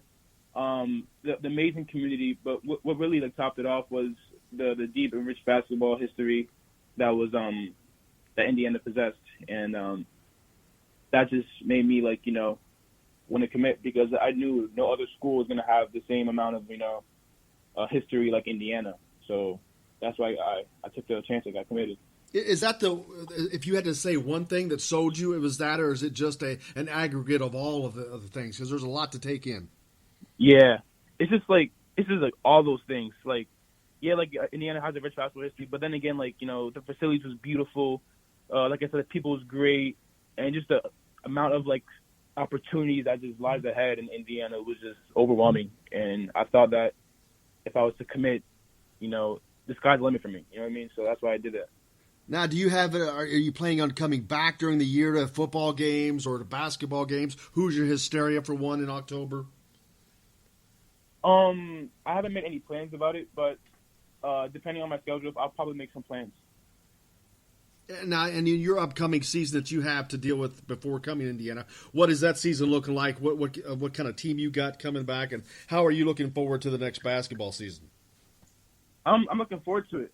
St. Paul's has a lot of potential. We got this new 6'10" kid named Graham Robinson who's really promising. We got 2 6'5" kids named Elijah White and James Marakis and his new people is coming in to help bring St. Paul's basketball, help bring it up to where it's supposed to be.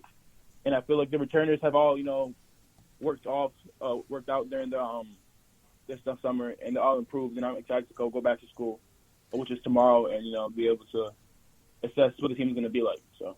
And have you thought about what it's, comparing to last year when you went in, and then now when you go in, everyone's going to call you an Indiana commit. How much different that's going to be? It's going to put a target on your back for every game. Man, you got to show up. It is, but, you know, I'm not worried about it. I mean, like, since day one, like, I've been doing my thing, like, you know, and just because I'm a Hoosier now, it doesn't mean, you know, I have to stop, or because people, you know, put targets on my back, I have to stop. You know what I mean? Like, they all have to try to stop me. They're going to try, but, you know, they all get the same result. You know what I mean? Now, your mom has played a big role in your basketball career. She herself was a great basketball player, playing at North Carolina during the Michael Jordan era, as a matter of fact. But talk about the influence your mom has had on your career and your life. My mom really, like, shaped me, like, who I am today, like, in terms of basketball. So my mom is, like, my biggest, like, coach. She's like my biggest criticizer. And, like, every time she sees me play a game, she always has stuff to say about it. Like, if I was, you know, like, not rebounding enough, she'd be, like, the crazy mom in the stands. Troy, just go get a rebound. And, like, she would be the one, you know, to tell me if I'm not doing well, which is sometimes something that I really need, because, like, I can't myself, you know, analyze my game by myself, and having a parent who knows what she's doing, because she's played, obviously, college basketball at UNC, like really helps a lot, and I can't think enough of that. So. Now, local writer John Blau from the Bloomington Tribune Herald, he mentioned that your name Jordan actually comes from Michael Jordan. Is that right? That's true. That's true. Yep. So you got a lot to live up to, man. I know, right? Jeez Louise, but we'll see. I don't know. But how much are you looking forward to this last year of high school before going again to Indiana?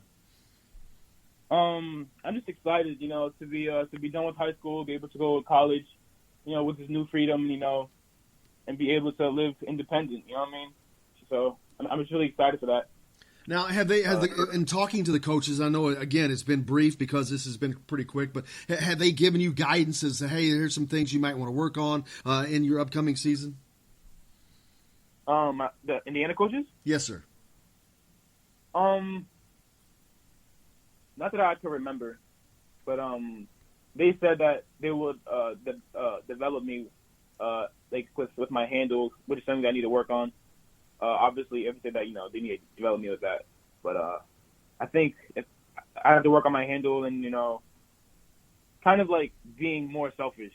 You know what I mean? Like that kind of sounds weird, but like I need to like start being more dominant on the court with the basketball in my hand. Because like at St. Paul's, I averaged like 16 points, but I didn't dribble the ball. You know what I mean? It was all off of rebounds, catch and shoot threes and all that stuff. But I'm athletic enough and quick enough to get points without with the dribble. So that's something that I have to work on. So yeah.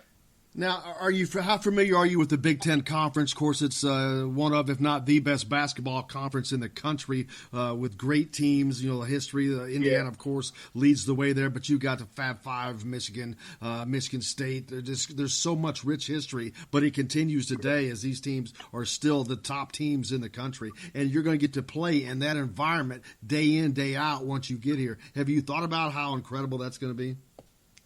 Yeah, I'm really excited to play against higher competition because something that I realized with my game is the higher the level of competition, the better I'm going to play.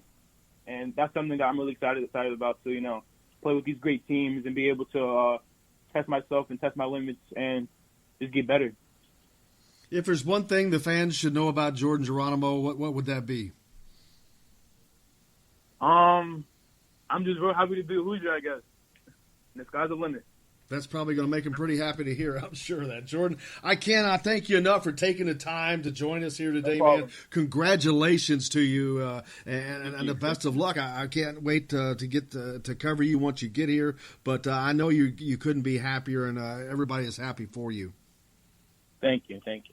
Absolutely. Good luck to your upcoming season, and we'll keep track with you, and hopefully maybe we'll have you on again once the season gets going. Okay, perfect. Thank you. George Geronimo, the latest commit to the Indiana basketball program out of Massachusetts. We'll be back with more Indiana Sports Beat Radio from the Golf Club at Eagle Point Studios right after this.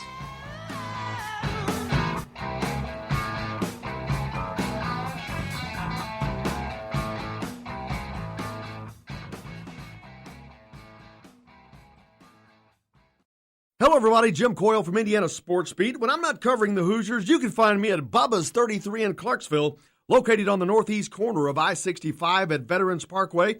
Bubba's 33 has hand-tossed pizzas, bold burgers, and ice-cold beer from a select list of local craft brewers.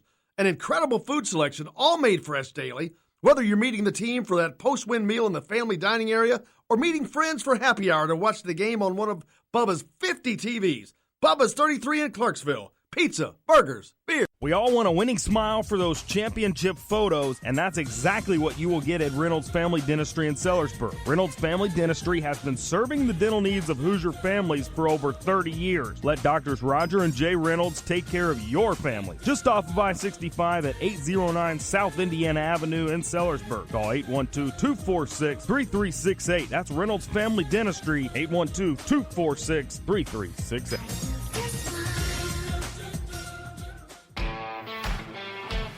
Now that warm weather has arrived, it's time to hit the links, and there's no better place than the Golf Club at Eagle Point in Bloomington.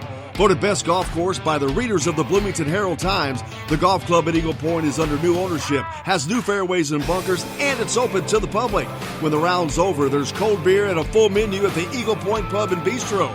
Call 812-824-1100 to make it tea time. That's 812-824-1100. The Golf Club at Eagle Point in Bloomington. This is AJ Moye. This is Dan Dockett. Hey, this is Michael Lord, former Indiana basketball player. This is Indiana football coach Tom Allen. This is Jim Coyle with the Indiana Sports Beat. You can always like and follow us on Facebook. Always follow the show rebroadcast on iTunes, Google Play, iHeartRadio, Spotify.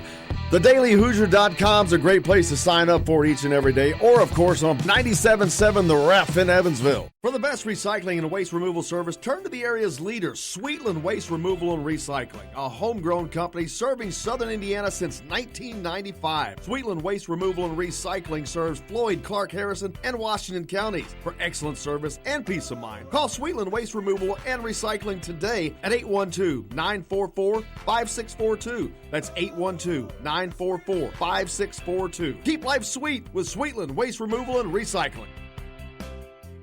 I'm Rain Shaddy, and I'm a Hoosier. As a toddler, you could always find me running around in a cream and crimson onesie and a red IU hat reminiscent of those worn during the world-famous William Tell timeout, shouting, "Go Hoosiers!" Like many other alum, I chose to make Bloomington my home. As a civic and alumni leader, I have become very knowledgeable about our community and would love to share my insights with you as your realtor. Find me on Facebook or call or text me, Ryan Shaddy, with FC Tucker Bloomington Realtors at 765-623-9093. This is James Blackman Jr., former Indiana Hoosier. Make sure you're keeping up with the Hoosiers on Indiana Sports Beat. Today's guest is brought to you by Bubba's 33 in Clarksville, with hand-tossed pizzas, bold burgers, and ice-cold beer. Pizza, burgers, beer. Bubba's 33 in Clarksville.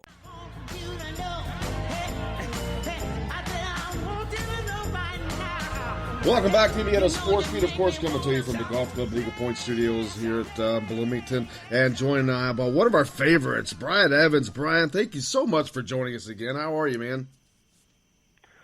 I'm doing great, and happy to be with you guys.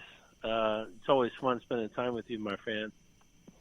Appreciate you as always. How's your summer been going? Summer seems to have disappeared on us, man. Everything's back and ready to go. It's football season. No, well, you know what? I've got 4 kids and ages 8 to 15, and life's moving really fast, and we're having a ton of fun. Summer flew by. Kids are back in school, and it's kind of nice to get them back into school, but we're having a good time. Man, growing up as a kid, summer times is just something you lived for. It was just some of the funnest times of your entire life is when you're a kid in the summertime and you go on the family vacations or whatever it is, even if you don't go on vacation. This is the stuff that you do. There's just so many memories that are created in those summer months. No, you're right. You're right. And I've got 3 girls, ages 15, 14, and 10, almost 11. And my son is 8. And my wife right now, I'm sitting in the living room. My wife is trying to get everybody to bed. And my son just cruised by in his underwear, his action figure underwear. And he's still in summer mode. He doesn't wear clothes. If he's around the house, he's cruising around in underwear. We tried to break him of that, but you know what? He's been resilient, and he just cruises around in underwear. He's the only dude in the house outside of me, and he just decided he can wear whatever he wants. Oh, it's a great time of life, man. It's a great time of life. I saw you were in Bloomington over the weekend for the Victor Oladipo Fantasy Experience or camp that they had going out there. It looked like it was a lot of fun for you guys. You know, it was. I really didn't know what to expect. You know what? I was thinking that it was going to be a bunch of Bloomington and people from the state of Indiana, and as it turned out, there was 40 guys, and they came from all over the place. It was way less Indiana folks than I thought, and there was like 13 or 14 guys coming from Charlotte, North Carolina. And when I first got down in Bloomington on Friday, I looked at this kind of the schedule of events and all these players that were. So we did a draft, and so I had one of the 4 teams I was coaching, and I had to draft these guys. And as I was doing my homework before the draft, I noticed all these guys were coming from Charlotte. And what I found out was these guys are just into this. And so they've done the Duke, Coach Krzyzewski fantasy camp, and they've done the Roy Williams, and they've done the Kansas and Kentucky, and kind of all the top basketball schools. They've been to them. Wow. And you know what? It kind of took me back. I didn't expect that. I just assumed it was a bunch of Indiana folks, and it was cool. So I ended up drafting 3 or 4 of these guys on my team, and there's a real intensity to this. I mean, these guys, they came to play. They came to be coached. They wanted you to get on them. They wanted to win. We were trying to play to win a championship, and I got to admit, I didn't see this coming. But it was this fantasy camp thing, and I really believe that Indiana is going to try to build on this. This is our first year doing it. I really think they're going to try to bring more players back, guys like myself, so we can kind of fill the gym up, with guys that have played here, and in between games. I had a blast with my team. I told some old stories, and I know they were intrigued by the past. They wanted to hear stories of Coach Knight and success that we had way back when. And I ended up having a great time. I admit it. I really had fun with these guys. They were really good dudes. Most of them kind of right around my age. I'm 45. And so I would say the average age was, 35 to 52-ish. And, man, we had a good time. It was fun. That's cool, and that's very unusual because you hear fantasy camps a lot of times to do with baseball and whatnot, but it's just they're going to go out there and kind of knock it around a little bit. But this is kind of a unique concept of really to have teams and to really be competing and all that. Yeah, so the company that runs this, they're called Pro Camps. So anybody that's interested in looking this up, I have not gone to the website or anything, but it's called Pro Camps. And I will say this. There was way more competition than I would have guessed. There was on each team, so we each had 10, so we had 4 teams of 10, but the top 4, 3 or 4 guys on each team could defend, they could play, they could score. There was a really good on-the-ball defense.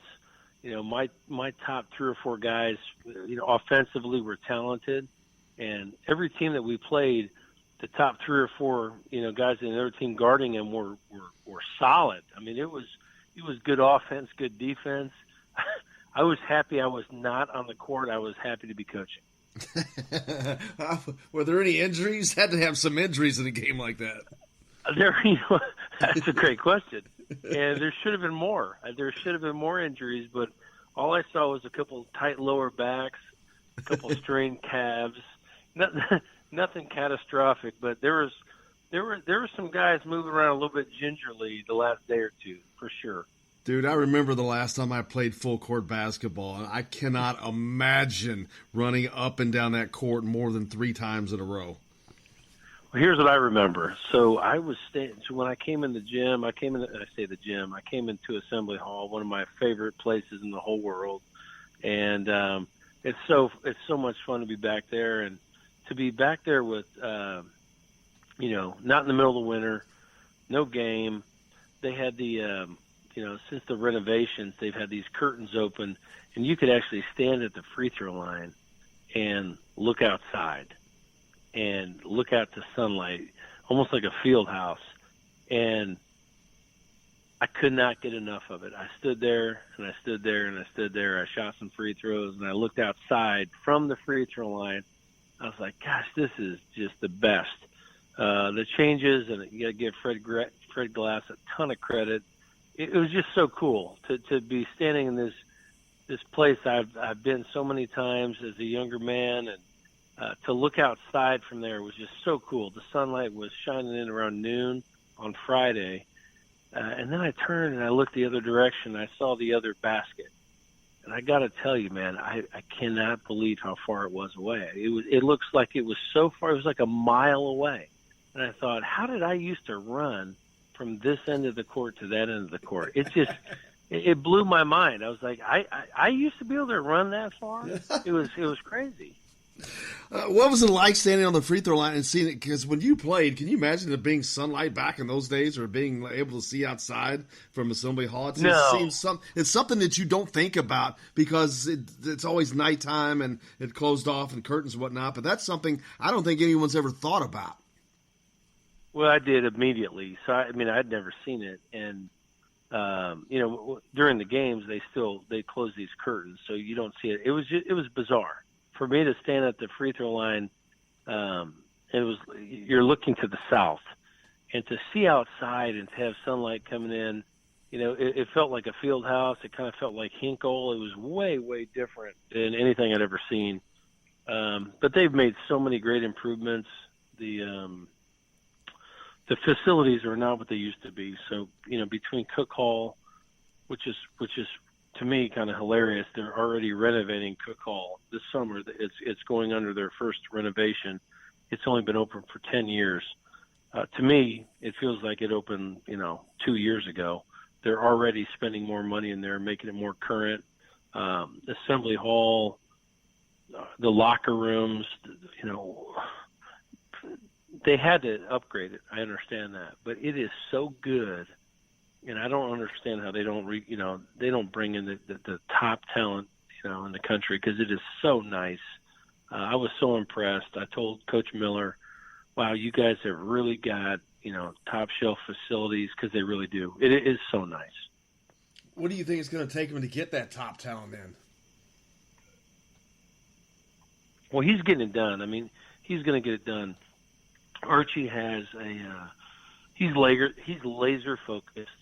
He knows top talent, which is key. I think as fans, I was a huge fan of the program before I was lucky enough to play there, and now I've kind of slid back into my role of super fan that I'm really comfortable with. But he knows it. He knows that it all starts and stops with the state of Indiana.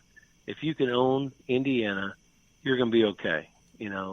After that, you got to go outside the state and maybe get 2 or 3 players, 2, 3, maybe 4 on your roster. But Coach Miller understands that better than anybody, and that's his focus. I spent some time with him this weekend, and he reiterated that is the focus on the state of Indiana. He goes, the talent is right here, and, we've got competition. We've got Butler, we've got Purdue, and, Coach Painter is doing a great job. We've got Notre Dame. So it's not a layup. You don't automatically get the best talent in the state because those guys are working their butts off to take that talent from us.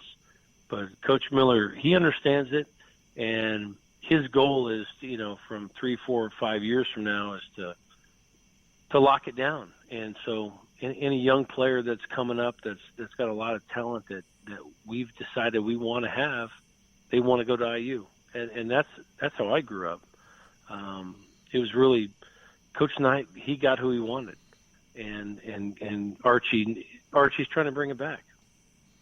Absolutely, and the newest hire, Mike Roberts, is his new assistant coach, a former IU player, helping to do that, among other things. But I had Tom Coverett on last week, who was a roommate with him, and talked about how tough that Mike Roberts was back in the day. And that was one of the things that stood out, was his toughness. Well, Mike, I spent some time with him this past weekend, and we've got Terre Haute in common. So I graduated from Terre Haute South High School in 1991. I think Mike graduated from the same high school in 98, I think. And then he went off to prep school. And he and I have that in common. So we were chit-chatting this weekend. He's excited to be back in town. He's paid his dues. I don't know if people understand how difficult coaching that profession is. And, if you think about the head coaches that make a lot of money and you focus on that, you're probably a little bit far off track. These assistant coaches and how tough their jobs are and the money they make or the money they don't make is hard to believe. And Mike has paid his dues. He's been all over the country. He's a Hoosier, and he is he and his wife and their kids, they are thrilled to be coming back to Bloomington. I'm excited for him. Like I said, I spent a couple hours with him over the weekend, and he's excited to get started and really thinks that he can help build the program. And it looks to be heading in that good direction. I'm looking forward to that. And I know there was a lot of other former players there with you over the weekend that you got to hang out with. Was there anybody that you didn't know that was there? You know what? Not really. I mean, Victor obviously kind of came through 2 or 3 different times, and it was great to see him, and we're proud of him, and he's brought a lot of visibility to the program. And I think he helps in a lot of ways with recruiting. When you have a guy in the NBA making all-star teams, it shines a great light on the program. And for Victor to be doing that with the Pacers it's just awesome for the Indiana University program. Outside of that, the greatest player that I ever saw or was around, and my favorite Hoosier of all time, it used to be Randy Whitman when I was a kid. Idolized him growing up. But the greatest Hoosier of all time actually happened to cruise through Bloomington on Saturday while I was there. And his name, you probably don't remember him, but it's Calbert Chaney. Yeah. We're going to Calbert Chaney High School tomorrow night, as a matter of fact. Archie Miller is speaking down at Harrison High School. Todd Leary likes to call it Calbert Chaney High School. Calbert Chaney High School. Well, he is the best of all time. He's my favorite, and he's a better dude than he was a player, which is the greatest compliment I could give the guy. But he's as humble as they come. You'd never know that he was great as he was. So he cruised through town. He was driving to Cincinnati to play a round of golf with some friends. And as he was driving from St. Louis to Cincinnati, he stopped in Bloomington. I was there. I got a chance to see him. So my first 2 years, Calbert was a junior and senior. And so I was a redshirt freshman and a freshman his last 2 years. And, I got a chance. I guess you could say I was lucky enough to guard this guy every day, but he punished me. And I took it on the chin, and I tried to, improve every day. But, man, it was not easy because he was at his last 2 years of college, he was unstoppable in games. And so as I practiced against him and he abused me, I started feeling really bad about myself. And then we'd play a Big Ten game, and we'd be playing, Ohio State or Michigan. And then he would abuse them worse than he abused me. And then I'd feel a little bit better about myself because I was like, well, and he kicked my butt, but he really kicked their ass worse. And then I ended up, growing some confidence out of the whole deal. Coming from a man who played 11 years in the league, in the NBA, that says a lot. He was so good. I mean, he was so good. Back in the day where it wasn't all about three-pointers, it wasn't all about dunks, Calbert had like that mid-range game. You remember this, that little floater game where he was like silky smooth. He could run like a deer. You couldn't keep up with him. I mean, I'd chase this guy. You got to understand, in our practices back in the motion offense, I got screened, thousands and thousands of times, trying to keep up with this guy who was more athletic than me, quicker than me, jumped higher than me. I mean, there was nothing I had that could compare to this dude. But what it really did was it taught me, being on the receiving end of all these screens, I really learned how to play in Coach Knight's offense. And he can hit that baseline jumper like no one I ever saw. What is it like being able to catch up with those guys that you don't get to see very often at all, but are from such an important time of your life? Well, it was huge. I mean, it was huge. But when I said it, you got to understand, I was being abused by this guy. I mean, he was abusing me every single day of my life. Like, it was hard to get up and go to class the next day. I was getting beat up so bad by him. It's like, why am I here? I should be at Indiana State or Ball State or somewhere else because this guy is killing me every single day. But over time, I realized I was kind of closing the gap a little bit. I was getting better. Coach was coaching me really hard, and as great as Calvert was, I was kind of inching my way closer and closer, and realized, you know what, I can play here. I just have to be a sponge and take it all in, and really guarding Calvert every day for 2 years taught me how to play offense in Coach Knight's system, and it proved to be invaluable for me, and really, was the key to me getting a lot better over my 5 years. Well, you did nothing but get better, like I said, playing 11 years in the NBA. What a tremendous one of the former greats of Indiana. Inducted last year, the 2018, into the Hall of Fame for Indiana. Cannot thank you enough, Brian. We always love spending time with you and just having a conversation with you. Look forward to doing it again as we get closer to basketball season. Hey, buddy, anytime. I got nothing better to do. I'm just hanging out in the living room right now. With your son walking around in his underwear. We got him in bed now. He's off to bed, but he was cruising around in his Superman underwear. I mean, it's the way it is. I'm not gonna lie to you. That's what's going on here. That's life, baby. That's life. Hey, thanks for having me, and you can call me anytime.